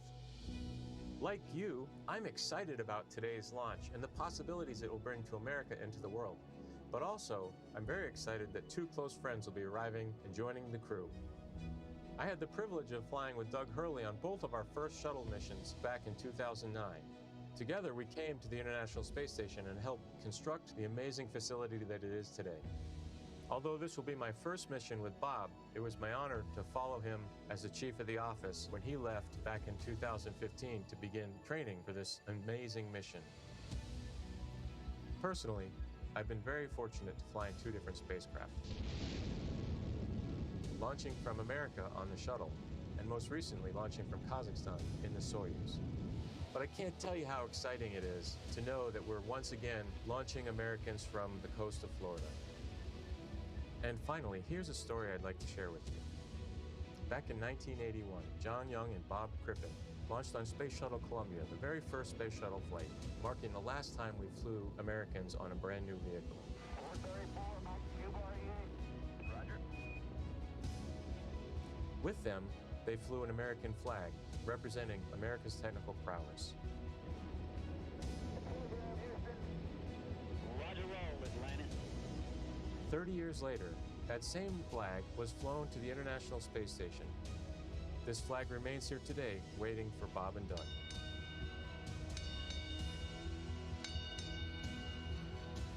Our flag means so many things to our country, and this small piece of America represents what we'll be able to achieve together. We'll never stop exploring. And so Bob and Doug can take this very special flag home to Earth, where it awaits its next journey to the cosmos. In a few years, the first Orion crew will take this flag with it around the moon. All of this starts today. I'll be watching outside the window along with everyone else in America and around the world. I can't wait to look out the window and see my friends on close approach. Go Falcon 9, go Dragon, and go Bob and Doug. I'll see you soon. And that was a very special message from NASA astronaut Chris Cassidy, right now the lone American aboard the International Space Station, so he will be ready and waiting to welcome Bob and Doug when they arrive tomorrow, if liftoff happens today, a little later tomorrow morning. The countdown now stands at T-minus 1 hour, 25 minutes, 54 seconds and counting until launch. And we'd like to share with you just how much has happened here at Kennedy Space Center since the last time we had a crew on the pad launching from here. As you can imagine, the end of the shuttle era was a bittersweet moment for many people across this spaceport. But in the end, we knew we were striving for this day, and here we are. Joining us now is Kennedy Space Center's Deputy Director, Janet Petro, on the comeback we've seen across Florida's Space Coast. She's with Daryl Nail now at OSB-2. Daryl? Yeah, thank you, Marie. Janet, you were just telling me you were there at the crew walkout. Tell me a little bit about what you saw between the astronauts and their families. So it was very historic. It was very emotional. So when Doug and Bob first came out of the doors, you know, of course, a cheer went up from everybody. You know, the Vice President was there, Elon was there, the crew families was there, and of course, Bob, myself, and the rest of the center leadership was there to cheer them on. But then, you know, when they came out and then they went to the families, and Bob Benkin said, virtual hug, and he shouted out, virtual hug, and he did this motion, and of course his child also did that virtual hug, and so I guess that's the tradition of doing a virtual hug with the families. And then they, you know, then they walked and got in the Tesla. Either side, and the family walked right up to the window of the Tesla and were talking, you know, having a private last moment with their father, hand on the window. It was very emotional. I had tears in my eyes. I don't know how many other people had tears in their eyes, but it was really a special, emotional moment, and everybody was, of course, wishing them well. A lot of I love yous, a lot of Godspeeds, a lot of Ad Astra, you know, take care, all of that. So it was very special. Thank you so much for sharing that with us. And in the context of why it's so important, Janet, you remember, you've been here since 2007. Yep. You were here at 2011 when Shuttle Atlantis came to wheel stop. I've talked to my uncle and father who worked out here. You know, layoff notices went out like the next day when the shuttle came to a stop. It was a very sad time. Bob Cabana, the director here, called it depressing. Tell me about that time and how far we've come. Yeah, so as you note, it was the end of a very iconic program. You know, a lot of people had spent their entire career working on the Space Shuttle program. So 135 flights, all of them launching from Launch Complex 39, many from 39A, where we're going to be launching from today, and then returning back, you know, at the shuttle landing facility. Those two iconic sonic booms was something that all along the Space Coast people really resonated with, really felt in their hearts and looked forward to. So it was a very sad time, but I will tell you that 30-year program, we had planned for it. The workforce was incredible. You know, there was a lot of people who, as I said, spent their entire career here, and they wanted to safely fly that shuttle out, and then they retired. There was also another large group of people that just wanted to put on their resume that they had been privileged to work on the Space Shuttle. So the workforce I was incredibly proud of, because they were resilient, they were dedicated, they were committed to safely flying out that shuttle. They didn't skip any steps, and regardless, as you said, that they knew they were getting their layoff notices. I think it landed on a Wednesday. They were getting their layoff notice on a Friday. They were in it till the end to make sure we safely flew it out. And of course, you know, we had 14,000 workers out here then, which we have a lot fewer here today. And of course, our guest operations, you remember those last shuttle flights, everybody around the country wanted to be a part of that experience. And we at the center really leaned forward to maximize how many people we could get both on site and never mind how many people were lined up at the beaches all along the river to watch that last flight. And of course, today with COVID, unfortunately, we weren't able to have any on-site guest operations, which was pretty sad for this historic flight. But I'll bet that there's a ton of people watching from the beaches or from even their TV as we launch here today. I'm sure there is, and tribute to your leadership and Bob Cabana's as well, getting things turned around here as a multi-user spaceport, getting the commercial entities in here. We appreciate all that you've done to make that happen. Janet Petro, appreciate you being here. Thank you, Daryl. All right, Marie, we'll toss it back to you. All right, thanks, Daryl. And as NASA and SpaceX have worked for years to get to this moment, today's mission opens the door to an entirely new era in human spaceflight, not only for astronauts, but someday for the general public as well. From the beginning, it has been our mission at SpaceX to help make humanity a multiplanetary species. And today's mission is an important step towards that goal. The key to opening up space access for people like you and me is reusability. Without it, traveling to space is just far too expensive for the average person to do. Imagine how expensive a flight from LA to New York would be if you had to throw the plane away after a single trip. A lot. Yeah, exactly. That ticket would cost hundreds of millions of dollars, and almost no one could ever afford to fly. Both the Dragon spacecraft and the Falcon 9 rocket are designed to be reusable, which not only improves the reliability of the vehicles in that they're flight proven again and again, but it also drives down cost. This is essential to enabling not just a handful of people, but rather hundreds of thousands of people to get out there and to explore the moon, Mars, beyond. And I, for one, it is my dream to visit Jupiter's ocean moon, Europa. Leland, you're one of the lucky Earthlings that's had the opportunity to get off the planet and go explore. Where would you like to go next? You know, Lauren, I think I would like to go to Mars and, you know, be there for, about a year each way and then a year on the Martian surface. But the one condition I would have to have, my pups would have to go with me. Because it's about exploring new places, but taking your family with you. You know, we have these crewmates that are people that you get to know and love, you know, over a course of training, but it's nothing like having your family with you. And I think that's something that we're going to be seeing in the future, people living and working on other planets as a family. I think there are a lot of people who want to see your dogs with you in space. Well, we've seen them in an official portrait. I know that the dogs came in with you to take a picture in your spacesuit back in the day. Yeah, there it is. Well, we kind of snuck them in, no dogs allowed at NASA. Well, they had their moment. They sure did. And knowing that the opportunity to fly to space as a private citizen or a private dog maybe one day is right around the corner, we have a new poll question on Twitter for you. So if you were given the opportunity, would you travel to space? let us know and we'll share the results a little bit later. All stations come All up right, with well, there is not a lot of 7, cargo. Chief Engineer Technical Poll for launch, escape, arming, and propellant lift. All right, now while there's not a lot of cargo in today's mission, Dragon is carrying 2 special payloads, aside from Bob and Doug, of course. The first is a series of custom art pieces entitled Humankind by Los Angeles artist Tristan Eaton. These indestructible, double-sided paintings are made from gold, brass, and aluminum, and they celebrate how far humanity has come, as well as how far we still have to go. It includes a beautiful homage to the Saturn V rocket, as well as a nod to Bob and Doug's current ride to space. You can find more images and information about these pieces on SpaceX's social channels. Next, in the spirit of inspiring the next generation of explorers, we wanted to celebrate the class of 2020, from kindergarten all the way through graduate school.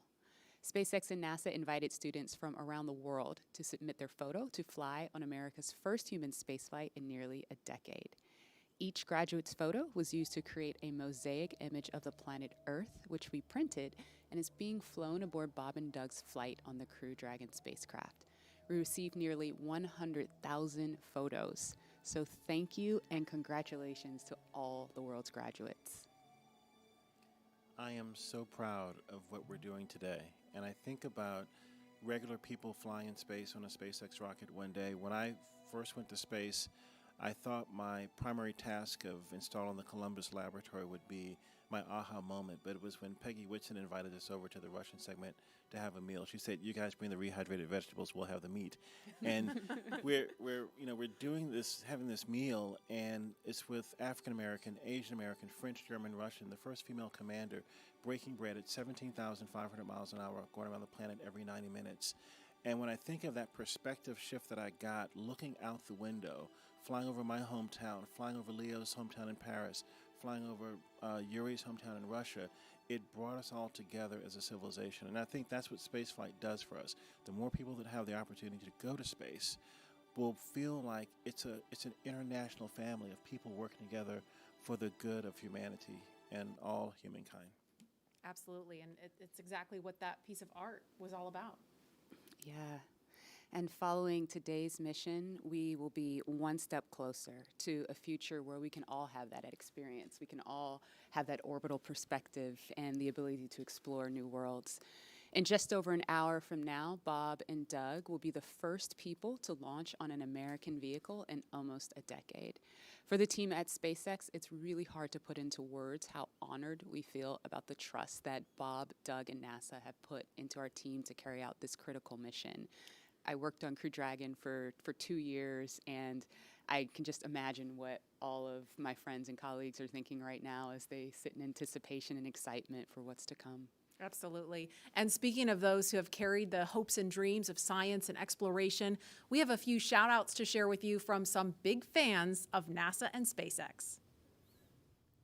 Wow, we're making history again. The NASA program. I am there with you guys in spirit. Bob, Doug, good luck. I know you'll be fine. I'll be watching and got everything crossed, arms, legs. I'm tied in a knot. Can't wait for you to get back safely. This is the first time a U.S.-built rocket has taken people into space in 9 years. It's quite an accomplishment. So for us at the Planetary Society, more rockets means more exploration. More people in space means more exploration. More countries involved in the endeavor of spaceflight means more exploration. This is how we know the cosmos and our place within it. So congratulations, SpaceX. Here's wishing your team, and the crew especially, a safe journey and the joy of discovery. Let's go. And a big thanks to William Shatner and Bill Nye for those well wishes. And while we're keeping an eye on the pad, we want to bring in NASA astronaut Rex Walheim. If that name rings a bell, it's because he flew 3 space shuttle missions to the International Space Station, including the final one by Atlantis, STS-135. He was one of the last 4 people to ascend the tower at Pad 39A and head to space, and he currently is Deputy Director of Safety and Mission Assurance at Johnson Space Center in Houston. Rex Walheim, thanks for joining us. You and Leland actually flew together. Hey, Rex Dog. Really enjoyed flying with Leland. Hey, old dog. Rex, you flew on the final shuttle mission, we said STS-135 with Doug, in fact. What's it like seeing him in Crew Dragon right now? It's great. This is what we've been looking forward to. You know, after the end of the shuttle program, you know, it was a very important time where we wanted to transition to this commercialization of space flight to allow these commercial companies to take our astronauts to and from the space station. So in the 9 years we've had since we last landed on Atlantis, we've really worked hard for that. We've worked with our SpaceX partners and our Boeing partners, and here we are. Today's the day. We're taking that first step in this new era. What do you remember most about launch day for STS-135? I think it was just you felt the weight of it. The space shuttle was a storied program, 135 flights, and thousands of people had poured their lives into this program to launch probes to the planets, to launch the Hubble Space Telescope, and then, of course, to build the International Space Station. So you knew the incredible accomplishments of this program, and so you wanted to finish strong. And then when it finally became launch day, you'd finished the studying, you'd worked really hard, and now it was time to kind of soak it in. And I think that's what Bob and Doug are doing right now. They're sitting on the vehicle, talking to each other, listening to the sounds, and feeling the vibrations as it starts up. And it's going to be a great experience for them. Hi, Rex. What is your take on private astronauts going to space? I think it's great. I think the more we can do to commercialize space, to make access easier, the better we are. And I think that's part of this whole program. You get the cost down, then more people can afford it. And you get the cost down, you can do more things in space, more science, more research. And it is a transformative experience to fly in space, and I wish more people could see that. When you look out on the planet, like Leland was talking about earlier, with your crewmates from different countries all around the world, it gives you a different perspective. It gives you a perspective that we're all crewmates on this planet Earth. And we kind of get that now with the pandemic. We understand that we're all in this together. And that's what the space program does, and I want to see more people get a chance to see the Earth from that vantage point. And I think it'll bring us all closer together. Hey, Rex, a very serious question here. The worm or the meatball? Leland, I saw you dissing the worm earlier. How can you do that? The worm is awesome. I'm so glad to have the NASA worm insignia back. It's great. All right, well, thank you very much, Rex. We appreciate you. And as we watch Bob and Doug there in the capsule, we are an hour, 10 minutes, 57 seconds and counting from launch, and we're going to send it over to Hawthorne for an update. Jesse? Thanks, Marie. We're just an hour and 13 minutes away from launch, and things are really getting ready to pick up here. Since arriving at the spacecraft, Bob and Doug were helped by our closeout engineers to get into their seats, attach their suits to special umbilicals that provide breathing air, pressurized nitrox, and a communication link to Dragon systems. They conducted leak checks, which were successful, and communications checks with the Corps here in Hawthorne, which is the person who will speak to them directly throughout the entire mission, as well as the launch director in Florida. This is where they are checking their comm path through both ground stations and the tracking and data relay satellites that we'll use to talk to the crew the entire way to the station. Right, and after those suit checks were complete, the closeout team was able to seal up the hatch, which also got its own leak check, and we confirmed that it was good to go. The closeout team at this point has already departed the area around the pad. They were about 25 minutes ahead of their schedule, and right now weather operators are kicking off their final check on wind speeds at the pad, which are going to be used, and they're really important for that final go, no-go for launch. Before we get to that final go, no-go, various teams at both NASA and SpaceX are going to do some internal go polls, just making sure conditions are good with Falcon 9, the Dragon, the crew, the range, and the space station before the final go is given. So let's check back in with Houston real quick for a status on the team there supporting the space station on their readiness for launch.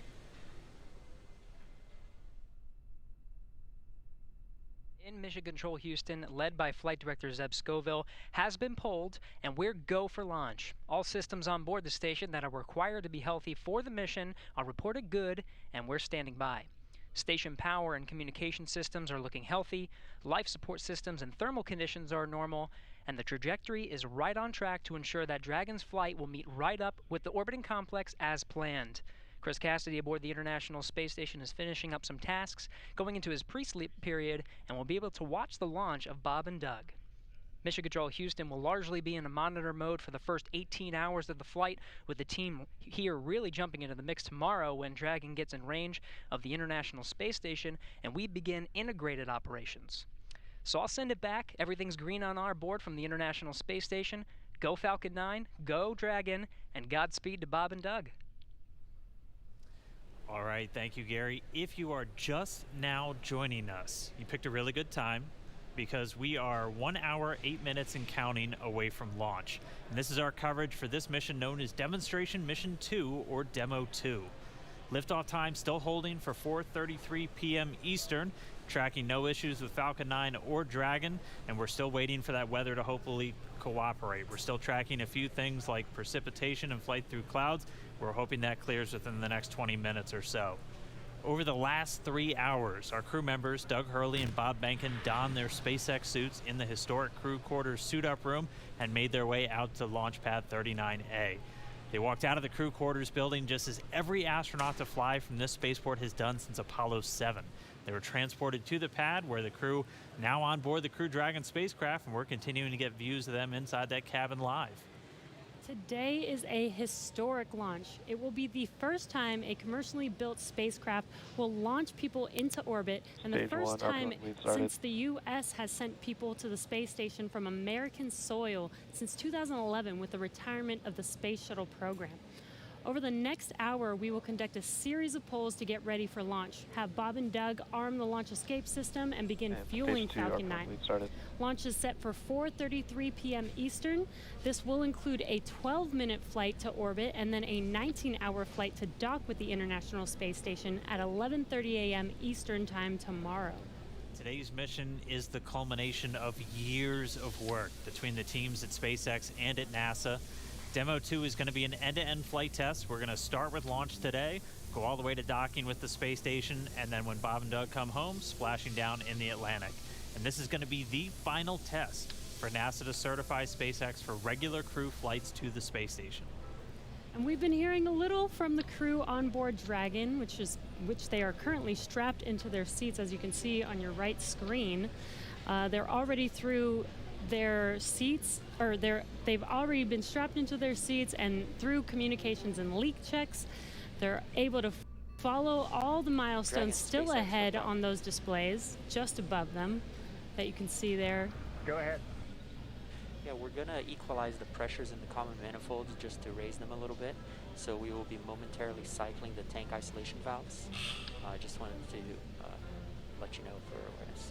Just wanted to take a pause to listen into the nets. Okay, we appreciate that, Jay. So they'll be getting insight into all of the Dragon and Falcon 9 systems as we proceed towards launch. At T-minus 1 hour and 7 minutes, let's check in with John Insprucker for a status update on both of those vehicles. What's the update, John? Well, the good news is we've had a smooth countdown this afternoon. SpaceX team is working no technical issues on either the Falcon 9 or the Dragon spacecraft.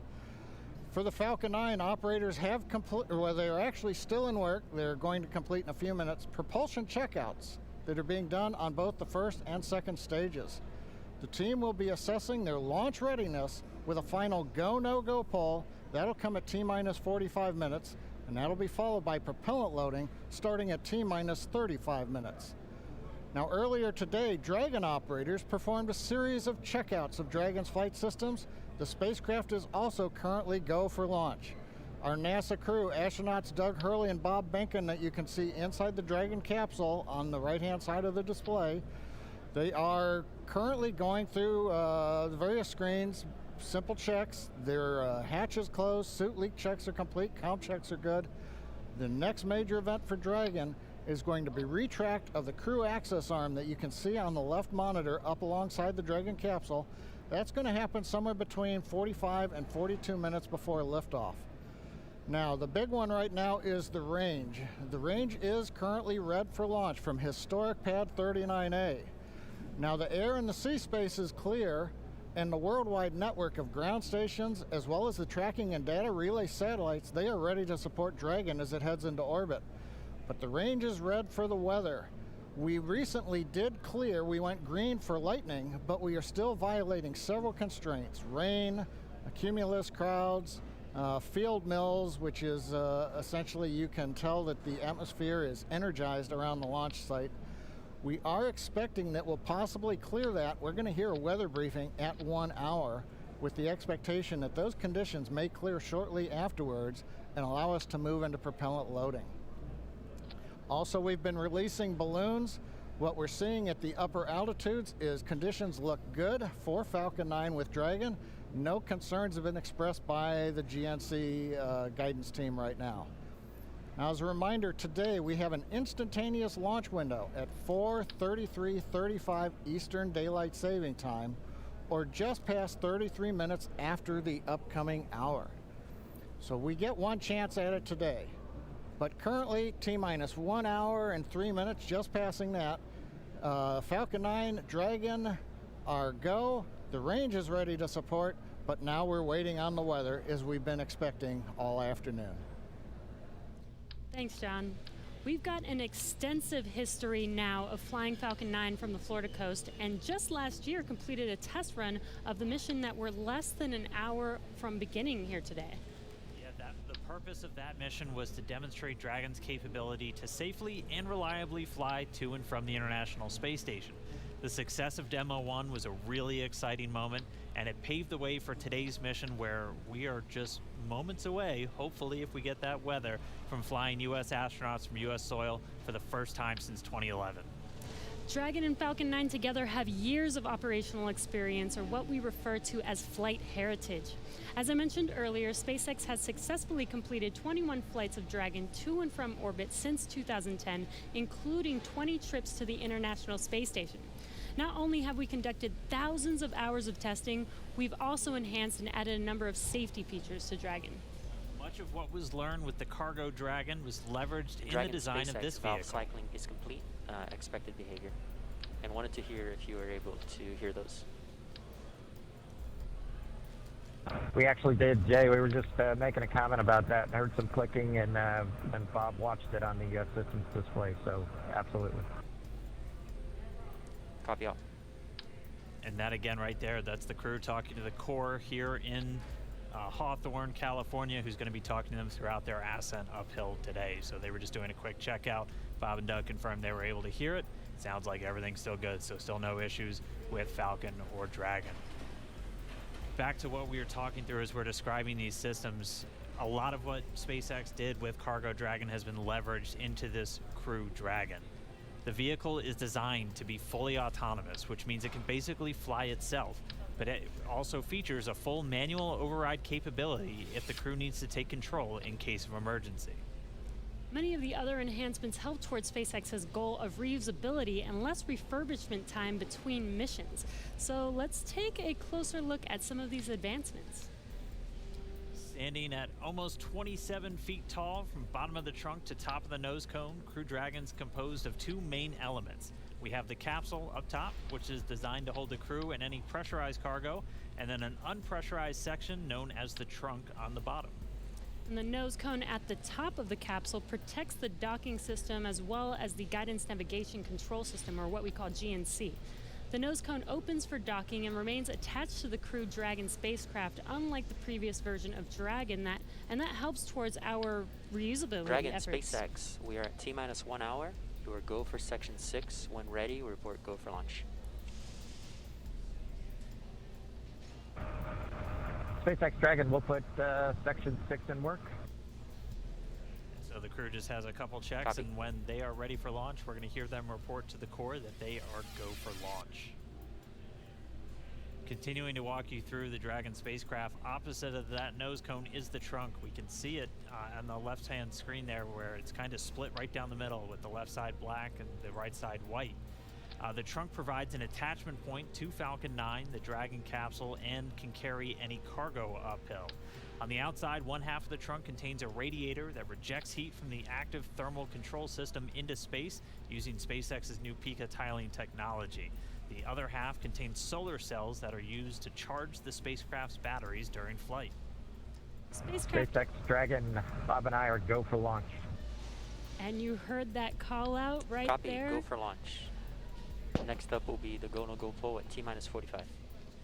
Bob and Doug are go for launch, and next Copy. up We're holding in step 6.5. You're hearing it live from the nets. This is amazing, very exciting. The spacecraft is designed to accommodate up to 7 crew members with modular seats that can be removed and replaced by additional cargo. The seats are made of carbon fiber and will be custom sized for any crew members flying on board. That control panel that's centered between the pilot and commander seats consists of 3 touchscreen displays, and that just again allows the crew to operate the vehicle and fly it manually, but also look at all of their procedures, relative position over the Earth, the space station, any alarms, alerts, anything that they could possibly want to do on Dragon is through those touchscreens.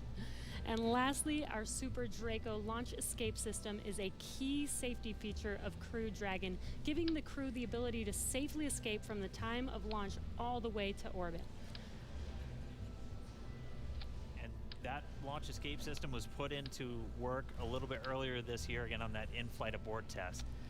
As we look to the future beyond this test flight, the first operational SpaceX crewed mission for NASA will be a little bit later this year after Bob and Doug come home. NASA astronauts Mike Hopkins, Victor Glover, and Shannon Walker, and Suichi Noguchi of the Japan Aerospace Exploration Agency, or JAXA, were chosen to support this mission, being called Crew 1. But today, Doug Hurley is the spacecraft commander for this mission. He previously flew on 2 space shuttle missions as the pilot on STS-127 and STS-135, which was the final space shuttle flight. Here's a closer look at Doug Hurley. Please review your launch commit criteria. Again, this is to review and confirm no violation of launch commit criteria. We are tracking one issue with weather still. And I think we'll need to track that all the way down to launch to clear that. This pulls also go for arming of the launch escape system and go for propellant load.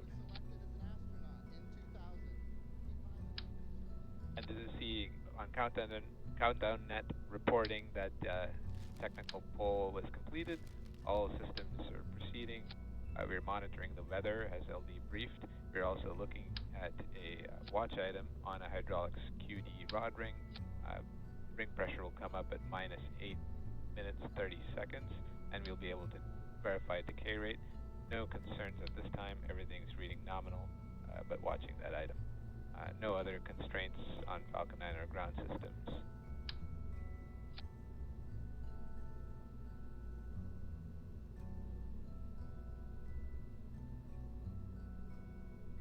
Stage 2 RB1 bleed is complete.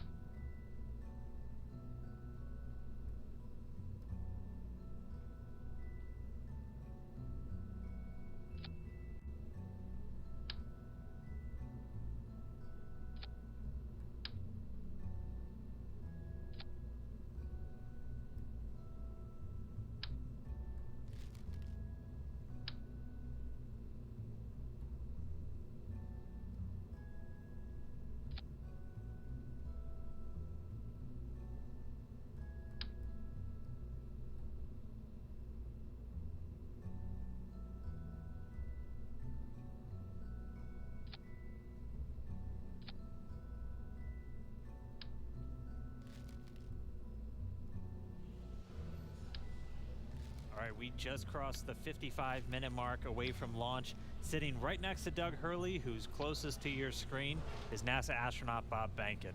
He is the Joint Operations Commander for Demo 2, and Behnken previously flew on 2 space shuttle missions, STS-123 and STS-130, and also served a tour as Chief of the Astronaut Office. So here's a little bit more about the man who said testing out a brand new spacecraft is an astronaut's dream.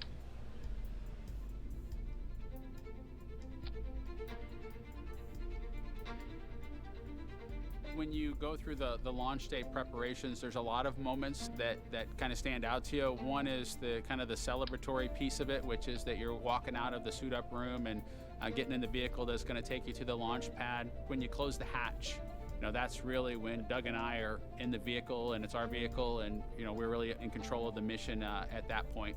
Test pilots, their task proved that man could fly into orbit around the Earth and return live and well to talk about it. There's always a balance of managing risk as you go forward to execute a test point and figuring out a way to collect the data. We hear a sound. Okay, is that sound an expected sound? Or we see a light, is that light an expected light? What's the source of it? Does it sync up with something else that's going on or not? So trying to dissect all of that in real time in your head is, a lot of things happen like that on launching of a vehicle. From St. Anne, Missouri, he is an Air Force colonel and flight test engineer. He flew aboard Space Shuttle Endeavour twice. Introducing NASA astronaut Bob Behnken.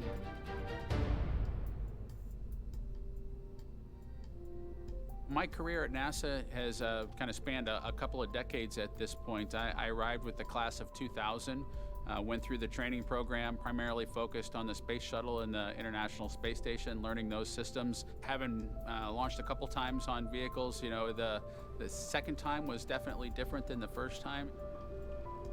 You can feel a little bit guilty of, hey, should I study one more thing, or is there one more piece of information I should get?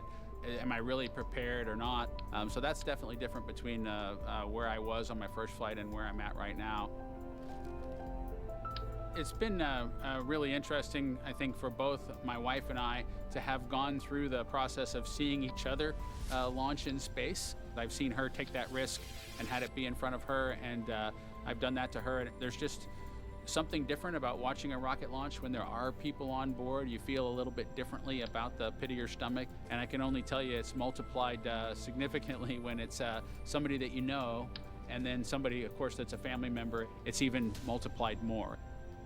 For me personally, as a spouse, watching everything that Bob has put into this over the last 5 years, the dedication that he's shown, the perseverance is pretty special. For both of us, though, the way our minds work, it won't be until sort of the mission is complete that you have really a chance to savor it and celebrate it. This is a huge accomplishment for an Air Force flight test engineer to be part of the demonstration mission of a brand new vehicle. It's going to be amazing. Without a partner that has that same appreciation, I think it can be challenging for some folks. There's a lot of work and a lot of time that takes away from family that that my spouse appreciates, and I love her for that. Really, my role on the Demo 2 mission is to make sure that we get this vehicle tested and evaluated so that we can move on to more operational missions at the International Space Station. We've got a lot of objectives on board the vehicle that we need to accomplish to really make sure that it's good to go. We'll make sure all those systems are working during the test flight so that the future missions will have them available even if they don't plan to utilize them. Through years of the NASA team helping to share that experience and teaching them the lessons that we've learned by going through this, now there's another capability in the U.S. besides NASA to operate something of this magnitude. When is the last time humans launched on a new vehicle? Certainly on the American side, it's been several decades. Now we're in a time when we've got multiple vehicles under development. It's a great time from a space exploration time frame just to see all that happening, and it's because of this nurturing of the environment, being able to pull in a wider group of people who can contribute towards human spaceflight. It's a super cool time. On a deeply personal level, I'm really excited that my son is going to get a chance to see me launch into space. Being an astronaut has been a little bit of an abstraction thing for him because he's seen me do it in old videos, but he hasn't seen me do it for real. And so I'm excited for him to see this launch. I want to thank the entire Commercial Crew Program team that's worked together to get to this point where we've got vehicles in the launch pad ready to head to the International Space Station.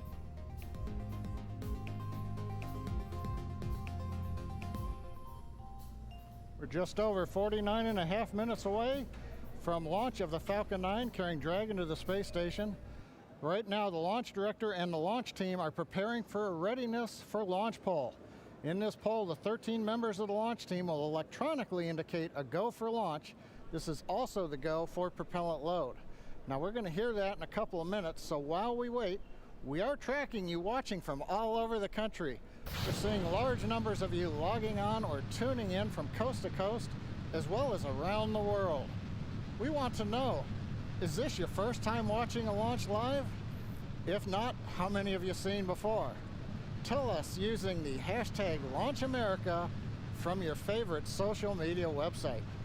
As for me, this isn't my first one. I've seen a lot, but everyone is exciting.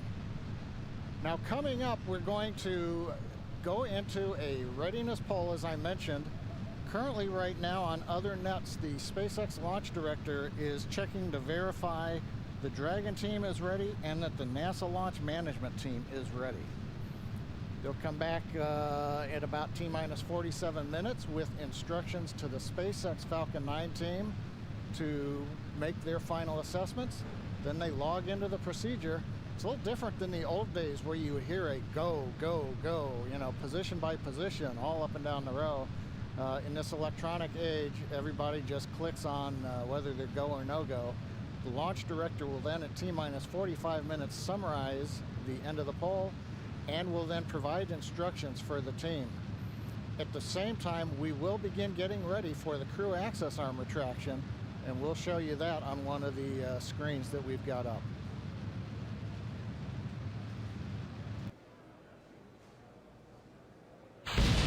Now currently we are continuing to monitor the weather. The weather is still red. It is improving. We're looking at one cell between the radar and the pad. We're keeping our fingers crossed that conditions will improve, but we're going to be watching that for about another 15 minutes. So it looks like we're going to be good to begin propellant load once we hear the polls, but we still have to get the get the range green so that we can actually do the launch in just 47 minutes from now. Let's listen to the countdown net for a moment.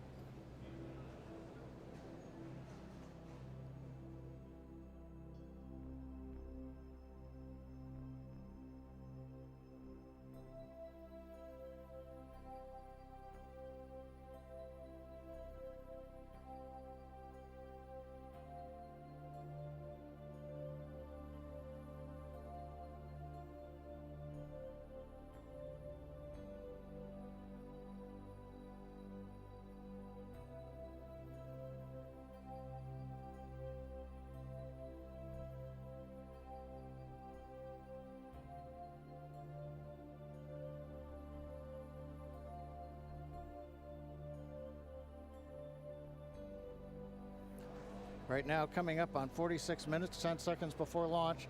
Didn't hear any significant chatter coming over countdown one. Yes, launch director in the countdown net. Poll is complete, and we have a go to proceed with propellant load. Launch control, proceed with swing into crew arm. Arming crew arm movement for T-minus 45 minutes. Thank you, launch control. A reminder in control room on hold and launch escape protocol. For non-urgent no-go conditions, brief CE or LD, and it will approve aborting the launch auto sequence and proceed to launch abort. For urgent issues affecting the safety of the operation, operators shall call hold on the countdown net. Launch control will abort the launch auto sequence immediately and proceed into the launch abort auto sequence. Operators shall also advise the launch director whether structural breakup or fire is imminent or occurring per Dragon manual escape flight rules. Remainder on fire alarm instructions. Here in Fire Room 4, event of a fire alarm, key operators, previously briefed, will remain at their post while the alarm is evaluated. In the event that personal safety is threatened, we will evacuate to the south-facing emergency exit, which leads directly outside. One final reminder, we'll be arming the launch escape system momentarily. Need all personnel, please stay in your seats from now through orbit insertion and Dragon separation from the second stage. Crew access arm retract has started. And you've heard Mike Taylor, the SpaceX launch director, give instructions to the team.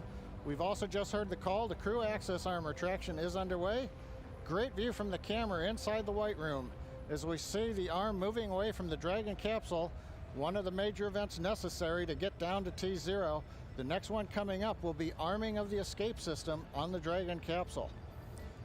Now, right now, the next plan for Falcon 9, T-minus 35 minutes, we will begin loading propellant onto the first and second stages.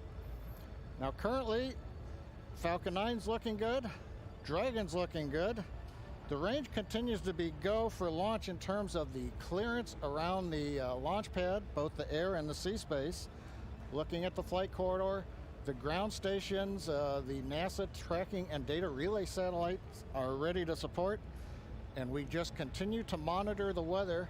Our team is getting constant updates. We're monitoring weather data sensors around the launch site, looking to make sure that we can get everything into the green position. The one that we're mostly looking at right now is how much rain we're going to get between now and liftoff, whether it's just going to be mild precipitation that's within the rules for loading propellant. That's what the expectation is, but we're going to continue to watch that. So fingers crossed, but right now coming up at T-minus 43 minutes, 18 seconds and counting, everything but the weather's go, and the weather is trending in the right direction. So we've got our fingers crossed here.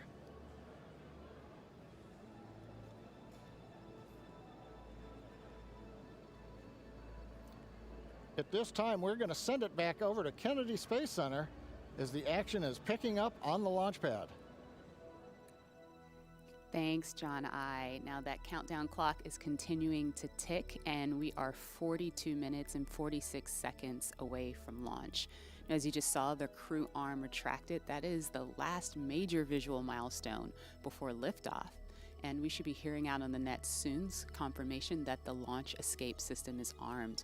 When that happens, all 8 of the Super Draco throttle valves are opened, which means that those engines can ignite. For section 7. Okay.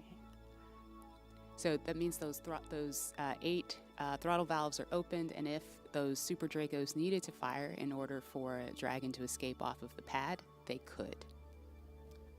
And so things running just a little bit ahead of schedule right now. Field lead is complete.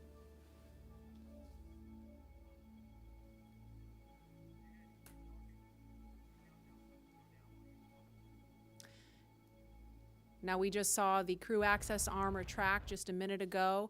We saw NASA astronauts Doug Hurley. In 7.2, our visors are closed and we're arming the launch escape system.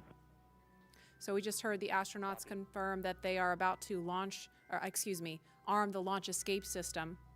That happens just before fueling begins, which we expect to happen in just a couple of minutes. We saw Bob and Doug suit up a little over 3 hours ago.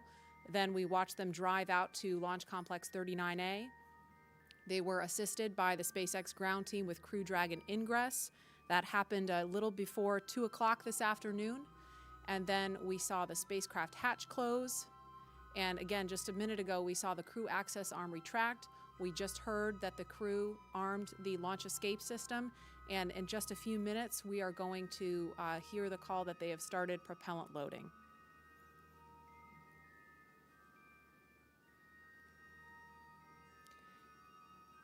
Launch escape system is verified armed.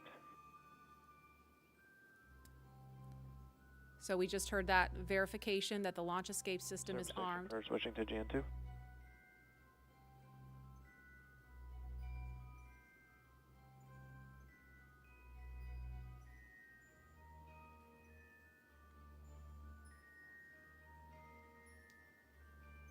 And we are going to send it over to Hawthorne to take us through prop loading. Jesse? From the parachutes to the launch escape system, SpaceX has designed Crew Dragon and Falcon 9 to be the safest launch vehicle ever flown. And joining us today, we have SpaceX's Nick Picone, who was our mission manager for our in-flight abort mission earlier this year and currently works on the Starlink team. Thanks for joining us, Nick. Hey, Jesse. I'm here at the Launch and Landing Recovery Center with the recovery team and our Dragon ground operations team monitoring the launch. Awesome. Can you tell us more about the critical safety features on this new version of Dragon? Sure. So Dragon 2 was designed with long-term reuse and reliability in mind. So fundamentally, there are multiple layers of redundancy to any of the failure modes that we could conceive of, that NASA could conceive of when we were working to design and test this vehicle over the past few years. But in the event that we encounter an unforeseen failure mode or multiple failures which push us outside of our design space, Dragon also has backup systems and operational controls intended to keep Bob and Doug safe. I'm sure you've heard a lot about it today, but the launch escape system is the primary backup system that we have from the moment that the vehicle is here on pad being fueled all the way up until orbital insertion. At a high level, the launch escape system, in the event of a major Falcon anomaly or emergency, will terminate Falcon thrust, separate Dragon from Falcon, and it'll use Dragon's 8 Super Draco engines to quickly pull the vehicle away from any kind of Falcon anomaly. And you talked a lot about the launch escape system. How exactly is that activated? Is it autonomous? Is it manually activated? Definitely. So for this system to work as designed, you have to remember that the vehicle could be flying at hundreds or thousands of miles an hour through the lower atmosphere. So it's really important that it's extremely fast and highly reliable with very low chance of false positives. The launch escape system fundamentally is set to look at a set of pre-programmed criteria which are on board the vehicle. Dragon and Falcon are looking at high rate telemetry, looking for abnormal vehicle dynamics, loss of communication between critical systems, or manual commanding. Our launch director and chief engineer, who you've heard a lot from today, are capable of sending a manual command to Dragon to initiate a launch escape. And Bob and Doug are also always able to actuate the launch escape handle and initiate a launch escape themselves as well.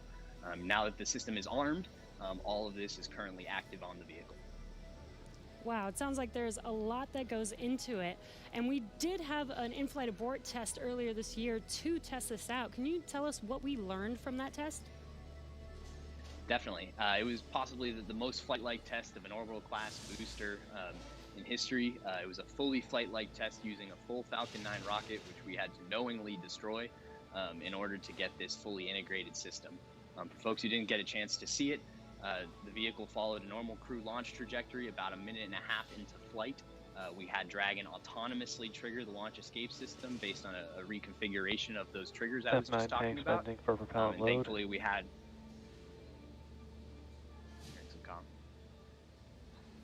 we continued through flight, had a successful parachute deployment and splashdown, and we did see Falcon rather spectacularly blow up about 10 seconds after separation. It's important to recognize that all of that happens from command to actual separation of the vehicle in under half a second. Wow, yeah, that sounds amazing. Thank you so much, Nick, for joining us and talking through those details with us. Enjoy the launch today. So we're going to send it back to KSC with Lauren. Thank you, Jesse. We are about a minute and a half away from propellant load. At T-minus 35 minutes, we should hear the call out on the nets that propellant load has started. So that's about a minute and 13 seconds away.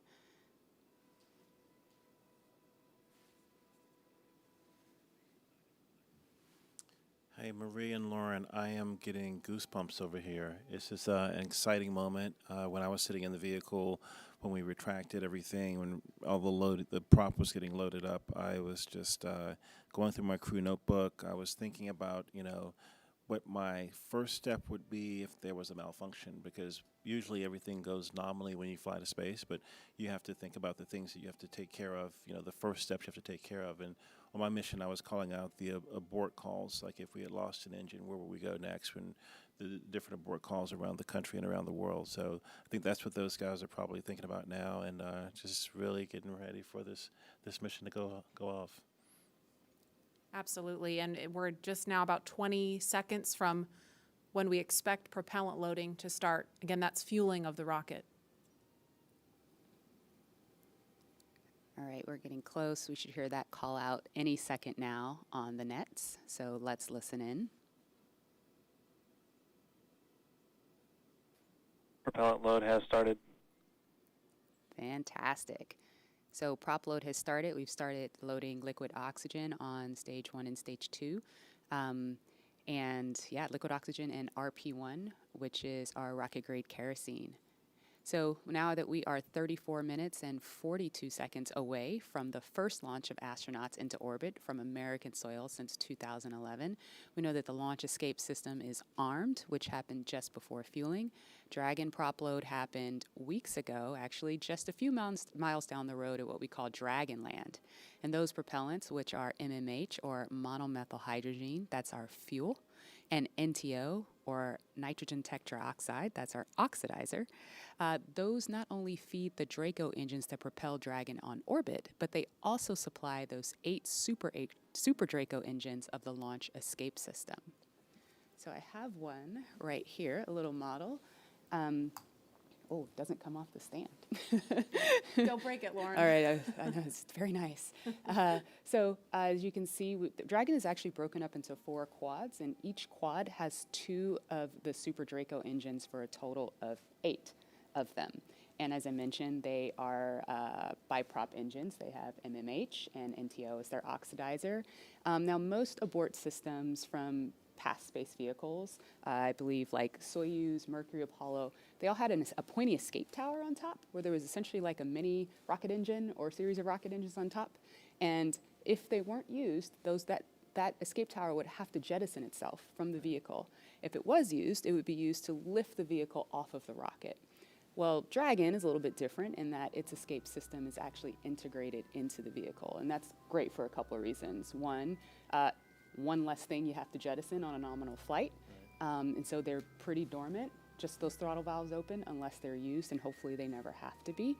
And yeah, I mean, the other thing that offers you is the ability to escape from the pad all the way to orbit. Right. Because if you jettisoned your escape system prior to that, you couldn't. So yeah, that's little Dragon there. Again, right. New era, much safer design. Yeah, absolutely. Thanks for walking us through that, Lauren. Again, the launch escape system is armed. That protects Bob and Doug so that if something were to go wrong, they can shoot off of the pad away from the rocket and parachute to safety in the ocean. That is such a crucial safety capability. And so now we want to go over to Hawthorne for an operational update with John. Thanks, Marie.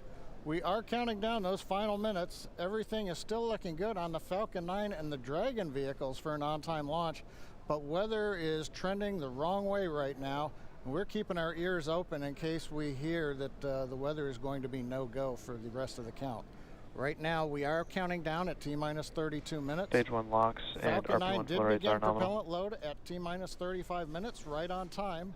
The propellants we use on Falcon 9 are a fuel, which is rocket-grade kerosene, also called RP1, refined petroleum. We use an oxidizer, and that's the super chilled liquid oxygen, or LOX as we call it. Those two propellants come together, but they don't light, so we need an ignition source to complete the fire triangle. For this, Falcon 9 uses a fluid called T-tub. You might see that just before first stage ignition, or maybe later in the second stage ignition. You get a green-colored flame as the T-tub comes out into the oxygen, and that ignites the main engines right before the rocket takes off or the second stage engine lights. Now currently in the fueling, RP1 fuel is about 10% full on the first stage. That's the bottom 2/3 of the stack of the vehicle you can see on the left. The first stage is that long white cylinder at the bottom plus that black cylinder called the inner stage. That's the entire first stage that we're loading with LOX and RP1 kerosene. That's the part that comes back to Earth. The second stage just above it, the white cylinder, and then above that will be the Dragon trunk and the capsule. Now currently the second stage is also loading fuel with RP1. That's about 8% full right now. We are loading liquid oxygen on the first stage. The second stage liquid oxygen load will begin at T-minus 16.5 minutes if the weather cooperates. So LOX loading will then continue on both the first and second stage until the last few minutes of the countdown. Helium loading is also underway into pressure vessels on the second stage. We use that to pressurize the tanks in flight as the propellant is being pulled out by the Merlin turbopumps. Dragon on board the spacecraft. You can see the astronauts are monitoring systems while propellant is loaded into the Falcon 9. Now when we Stage flew 1 cryo-helium load the has first started. demo flight last year and then the in-flight escape test earlier this year, the sounds inside the Dragon capsule were recorded. So as part of the training, the sounds of the propellant loading were played back to acclimate the crew to what they're experiencing now. I'm listening to some discussion on one of the back nets, trying to track where we are with the weather criteria. We're just passing another weather gate right now, trying to see whether or not the conditions are go. In certain situations, when the weather is no-go, you have to wait 30 minutes, and we are now inside of 30 minutes. But if the cloud moves away, if the conditions improve, we may be able to continue the countdown for another 14 minutes and reassess. So we're waiting to see whether or not we can continue the count. Currently we are. The range, they're ready to support with no problems in the air and the sea space area.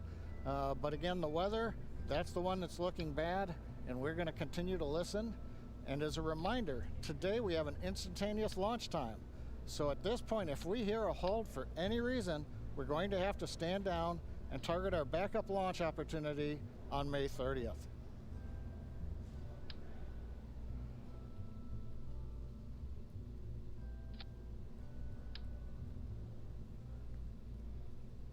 For Demo 2, Bob and Doug's flight to station will take about 19 hours, and their journey is fairly similar to the trip our Cargo Dragon makes back and forth to the International Space Station, with two noticeable differences: docking and splashdown.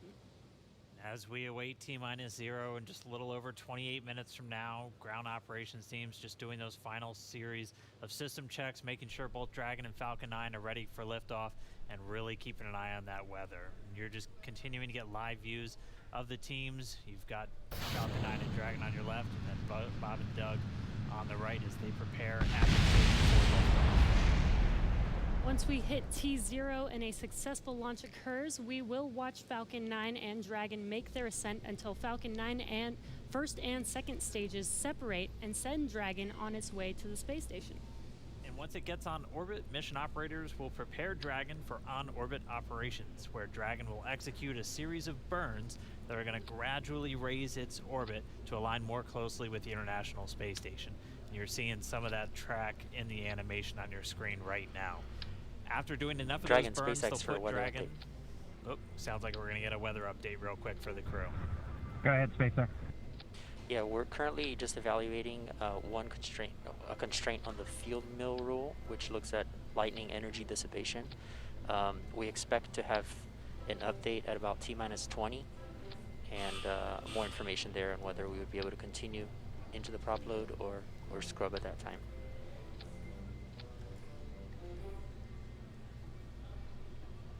Okay, Jay, thanks for the update. We appreciate it. Copy. So I'll give you some more words in about 6 minutes. Okay, so it sounds like we're going to find out in about 6 minutes if we're going to have enough time. And John, I was referring to a couple of those weather situations where we have to have a certain amount of time. In this case, with the field mills, about 15 minutes. So they have until about 16 minutes and 30 seconds to really make sure that we're going to have enough time for that to dissipate. So we're going to be listening for that weather update in just a couple of minutes, but it is going to be a pretty interesting trip uphill for them once they actually get on orbit. And a very exciting countdown with 6 minutes to figure out if we are launching today.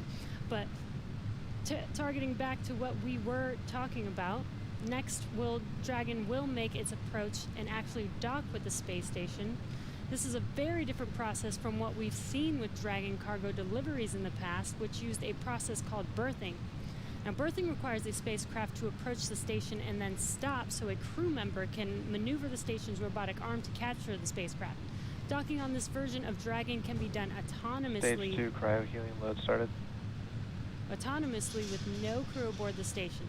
It's typically a faster process, both when arriving and leaving, but it does still require pinpoint accuracy to approach safely. Once captured, a spacecraft then gets attached to a common berthing mechanism. It's the same type of port that we use to connect each of the modules together on board station. It's a little bit slower process than docking, but the hatches are significantly larger than docking ports, which makes them perfect for bringing up large cargo items. Dragon will spend up to 120 days docked before preparing to return home. Following successful completion of Dragon's test objectives and cargo loading operations, the crew will close out the cabin, perform final system checks, and configure the vehicle for undocking. Once the automated undocking sequence is complete, Dragon will complete 2 departure burns using its Draco engines, pushing it away from the space station. And then after Dragon departs the station, it's ready for its trip home. And and that'll have deorbit entry and landing and a number of other operations. If you're looking at this animation, it might look like we're playing the one we played originally in reverse, because that's kind of how it goes, but just a little bit quicker. All of the operations following the final departure maneuver will include things like trunk separation, closing that nose cone again, executing a deorbit burn, and once they're inside the atmosphere, deploying drogue and then main parachutes, and then finally splashing down off the Florida coast, at which teams will move in, get Bob and Doug up out of the water, and get them out of the capsule once they're on the boat. So, we have 4 minutes now until we get that next expected weather update. Let's go down now to the team at Kennedy. Murray? All right, thanks, Dan. If you're just joining us, we are now T-minus 23 minutes and 48 seconds from the first launch of astronauts to the International Space Station from U.S. soil in 9 years. We're going to find out in less than 4 minutes if the weather looks good for that. And this will mark the beginning of a new era where more people will be able to fly to space than ever before. In fact, we took a poll a little bit earlier to ask you if you had the opportunity to fly to space, would you go? And 86% of those of you watching answered that you would go to space. That's an incredible number. I think, realizing that you don't have to be a military astronaut or a NASA astronaut to fly in space. You can be a regular just a regular person going up to space on a SpaceX type rocket. So I think that's why the numbers are so high. Yeah, and we are really thrilled to see all the folks watching along online. I know we certainly hope that that this is a go, but we're going to hear a little bit of a weather update in less than 3 minutes now. And Leland, I know they're waiting for a weather update, and they've come, almost all the way down the count. What do you think Bob and Doug are thinking about right now?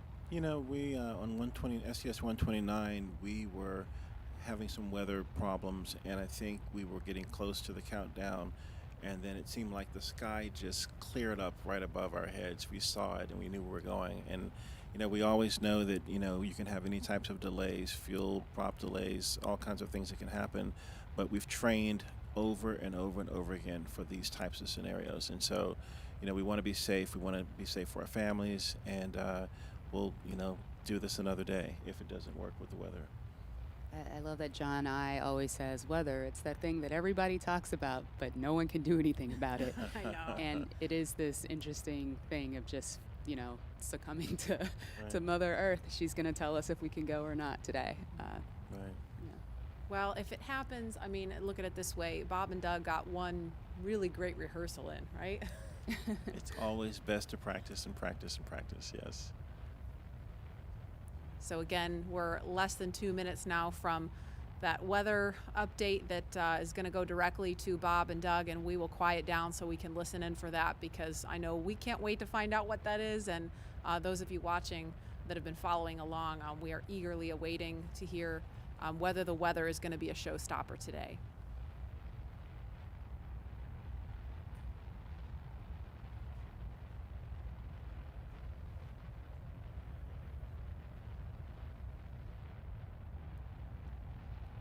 Clouds can seem really deceiving at times, right? You see the blue skies peeking through and you think everything's fine, but you just don't know. That's why we have those launch weather officers.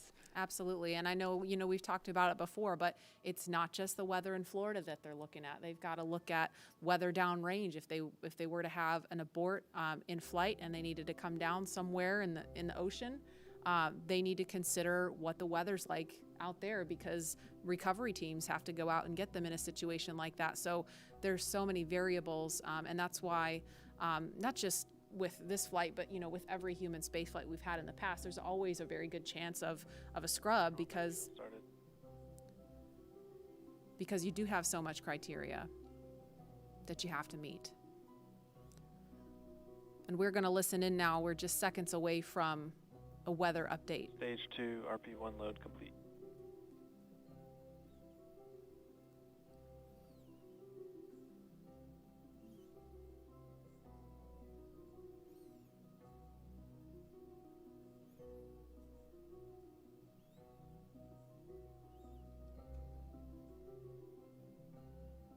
That is liquid oxygen you see venting off the rocket. That's completely normal and expected. We're standing by for a weather update. Unless you can give us another 10 minutes, I don't think we're going to get there with any of the rules today. I'm going to give you 10 minutes. I mean, another 10 minutes past T0. Oh. 1640, 1645 local. I think we'll probably be clear on all the rules, but not quite going to make it for this. Okay. We're going to check back in with you in about 2 minutes, and then I'll call it up at about T-minus 17 minutes. Okay. Yeah, there's some of them are starting to count down, but we still have one above 2,000. So if that gets below.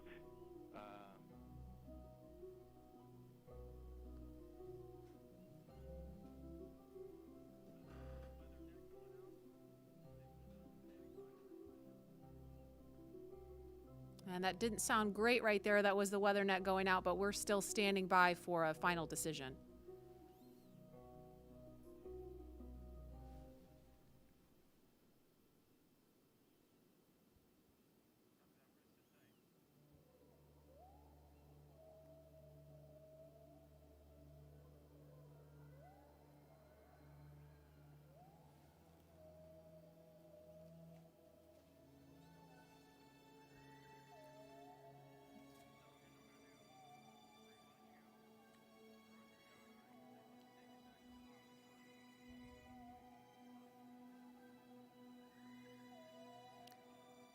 And we're going to continue to listen in for an update, but in the meantime, we're going to go over to John Innsbrucker at SpaceX headquarters in California. John?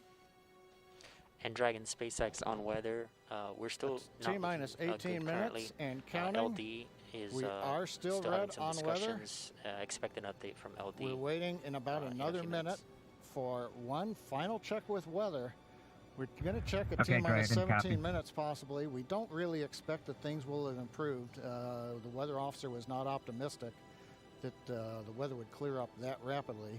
We did hear the launch director, Mike Taylor, joke that, you know, if we could move 10 more minutes past the T0, weather conditions may improve, but Mike was not able to do that. We have an instantaneous window today. So at 17 minutes, we want to make that call because shortly after that, we will begin loading liquid oxygen onto the second stage.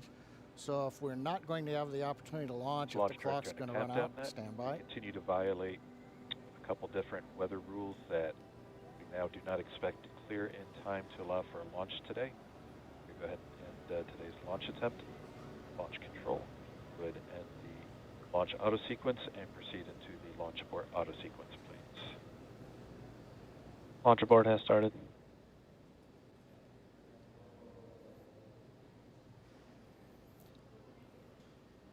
And Dragon SpaceX, unfortunately, we are not going to launch today. You are go for 5.100 launch scrub. 5.100. It was a good effort by the teams, and we understand, and we'll meet you there. Copy all. We've heard the call from the crew. They have been informed. Launch director Mike Taylor has called a scrub for the day, and we got the feedback when the Dragon team informed Bob and Doug. They said we gave it a good try, but they understand, and we are here to try another day. So right now we did officially hold the clock. It looks like at T-minus 16 minutes, 54 seconds. The launch automatic sequence that controls the Falcon 9, the loading of propellants, the cycling of valves, that is also stopped. We now proceed into what is a normal scrub sequence for us. We practice this every launch. So now we move into safely taking the propellants, the pressurization gases back off the first and second stages. As things get into a safe configuration, then we will disarm the escape system on Dragon, and we'll bring the crew access arm back around the spacecraft. So right now, we got down to just inside 17 minutes. The hardware was working very well on both Dragon and spacecraft. We had the fuel loading going on. We had liquid oxygen loading going on, everything but the second stage. And the weather just needed a little bit more time to clear the conditions. We didn't have that time because we had an instantaneous window. And so with that, SpaceX launch director had to call upon the input from weather, Dragon, copies had to all, call about 30 a minutes. scrub Thank for you, the day per the safety rules that we have for this flight. So right now the team is undergoing the post-scrub operations on both Dragon as well as Falcon 9, working with the range. No issues being reported right now as we start to go through that sequence. Everything looks good. And Dan, we had a good webcast going here until the very end. So, we'll look at it as now we've had another great dry rehearsal. Last Saturday we did a dry one, I should say, and today we've done a wet dress rehearsal. But sorry, we just couldn't get there, Dan. Yeah, thanks, John I. And obviously we can't control the weather. We came right down to the wire there, hoping we could just squeeze in between those cloud systems to get a launch today, but it wasn't to be. But it doesn't mean we're done. We're going to have another attempt coming up in just 3 days, so we're going to be doing this all over again essentially on Saturday, on the 30th, and that launch attempt is going to be coming at 3:22 p.m. Eastern time, so a little bit earlier in the day. It's going to look largely the same to everything that we saw today, with the crew waking up, going through suit up, making their way to the pad. So we're going to feel a lot of deja vu, I think, on Saturday. Yep. But still exciting. Safety is always first, so if weather was not there for us today, hopefully Saturday it will be there for us and we will have a safe launch on Saturday. Yeah, the initial weather report still had us at about, I think, a 40% possibility of violation, so weather a little bit better, but we're still going to be kind of rolling the dice. It is Florida in the spring and summer, so storms are always a possibility. Mm-hmm. One of the good things, though, the vehicle appeared to be in great health throughout the day, both Dragon and Falcon 9, so we didn't have to scrub for any technical issue. We're going to continue and follow along with Bob and Doug until they're out of that capsule, as again, they had started loading fuel onto the Falcon 9 rocket, so they'll have to wait until all that fuel comes off. They'll disarm the launch escape system, which still stays armed because they're still sitting on a partially loaded rocket, and then once they're able to disarm that launch escape system, the crew arm will swing back out. They'll make their way once again back the way they came, and then it'll be back to crew quarters for Bob and Doug for a few more days.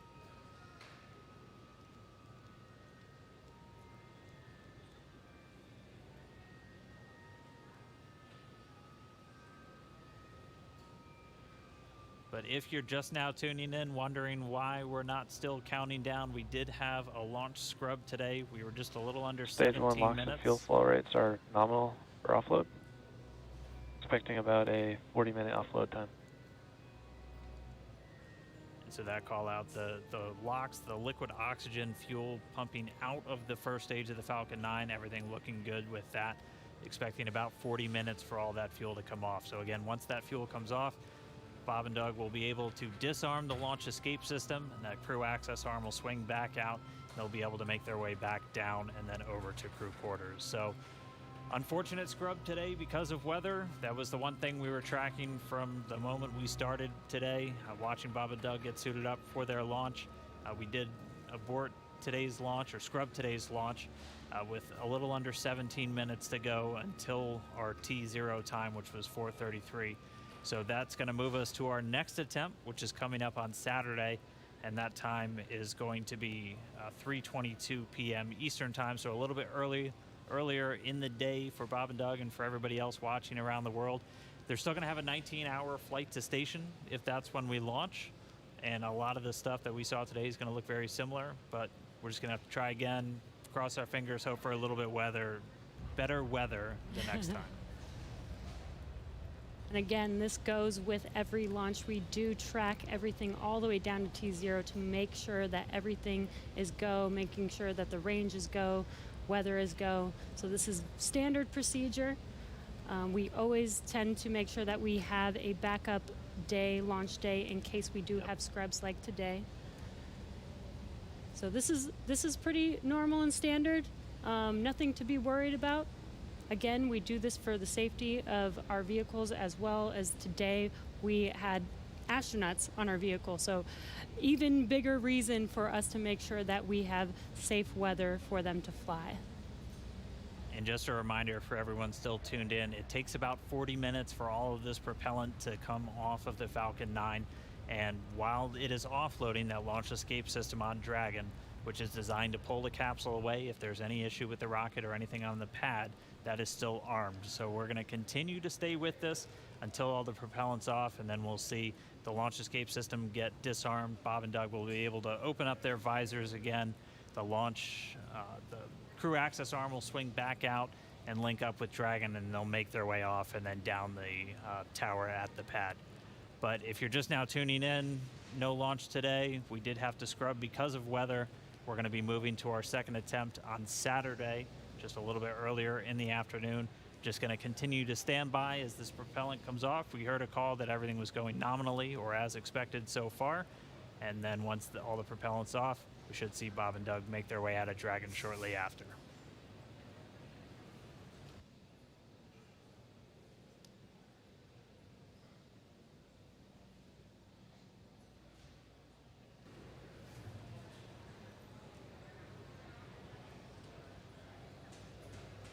And what you're seeing on your screen is a live view of Bob and Doug on the right side inside of Dragon as they're waiting for propellant to be removed from the vehicle so that it is safe for them to disarm the launch escape system.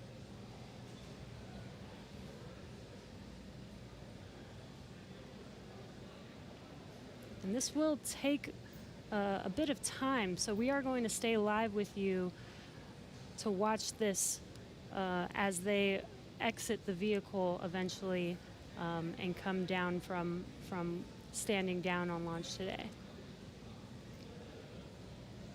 Up until the point of the scrub, we had a really clean countdown, weren't tracking any issues with Falcon 9 or the Dragon spacecraft, so always a good thing to see. We did have to scrub because of that weather. To be a little bit more specific, we were still in violation of one of the weather criterias. It was the strength of electric fields in the atmosphere that the 45th Space Wing and other weather operators are monitoring around the launch pad. And that's one of those rules where we need a certain amount of time if we're in a violation. In this offloads are case, nominal, roughly 50% on stage 1 locks in fuel, 85% on stage 2 fuel. So the propellant offload on Falcon 9 continuing to go well. But we needed a little bit more time if we were going to be able to clear that launch weather constraint. And since we do have an instantaneous launch window today, we weren't able to make it. So we hope for better weather coming up on Saturday, where again our next launch attempt is going to be at 3:22 p.m. Eastern time, and we'll be able to go through everything. I mean, we saw them get suited up. They had a great ride out to the pad. All of their initial checks on both the suits with pressure checks and communication checks went well. Able to get the Dragon hatch closed, the launch escape system arm, and Falcon 9 started its fueling. Just not able to make a good weather window today. And as John and I said earlier, it was just another great rehearsal today. I don't think you can get enough practice doing this. So when Saturday comes, or when the day that we can actually launch the vehicle, Bob and Doug and the NASA and SpaceX team are fully prepared with just an extra rehearsal on the belt now. Yeah, as we had talked a couple of times throughout our countdown, the weather is a lot more complex when we're launching humans. You have some more stringent requirements in place, not only around the pad, but in the case of this launch today, we were also looking at whether the entire ascent corridor, as we call it, so basically the entire way that they were flying up the east coast of the United States in this launch today, we're monitoring that weather because those are areas that if they have an ascent abort, or basically Dragon firing off of the Falcon 9 while they're flying into space, we have to make sure that conditions are good in the sea states around those areas, just so they're not going to be landing in the middle of a hurricane, which we did have a tropical storm forming right off the coast of South Carolina today, just to help complicate things a little bit. And people might be asking, if we knew the weather was going to be a little iffy today, why continue to count down? Well, that is the reason why we do all these checks all the way to count down. In Florida, the weather is, pretty sporadic. Sometimes a thunderstorm or hurricane will pass through. Within 20 minutes, it's gone, and we could have clear skies for a safe launch. So we continued as scheduled. Standard procedure again to just continue to monitor weather all the way down to the last minutes of the count, and we see what happens. So today, unfortunately, we did scrub for weather, but we will attempt again this Saturday on May 30th.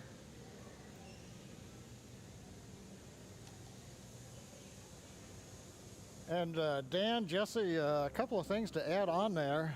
Right now we are 11 minutes after the scrub was called. Liquid oxygen and fuel are coming off of the first stage. Hard to tell from the view. It's still a little misty around the tank because there's locks on board. But we're between half and a third of each of the fuel and LOX tanks filled on the first stage. So propellant coming out right per plan. The second stage fuel tank is offloading. That's going slower, but it's also a smaller tank. It doesn't take very long to either load it or to offload it. The other thing that we're working on is the high pressure helium spheres as well as the nitrogen spheres for the landing leg system. The pressure will be brought down on those, eventually getting it down low enough to where people can re-enter the pad area. So right now the team is preparing, once they get a permission, the SpaceX ingress-egress technician team will come back inside the caution area around the pad, make their way up when conditions are right, open up the hatch and assist the astronauts out of the Dragon.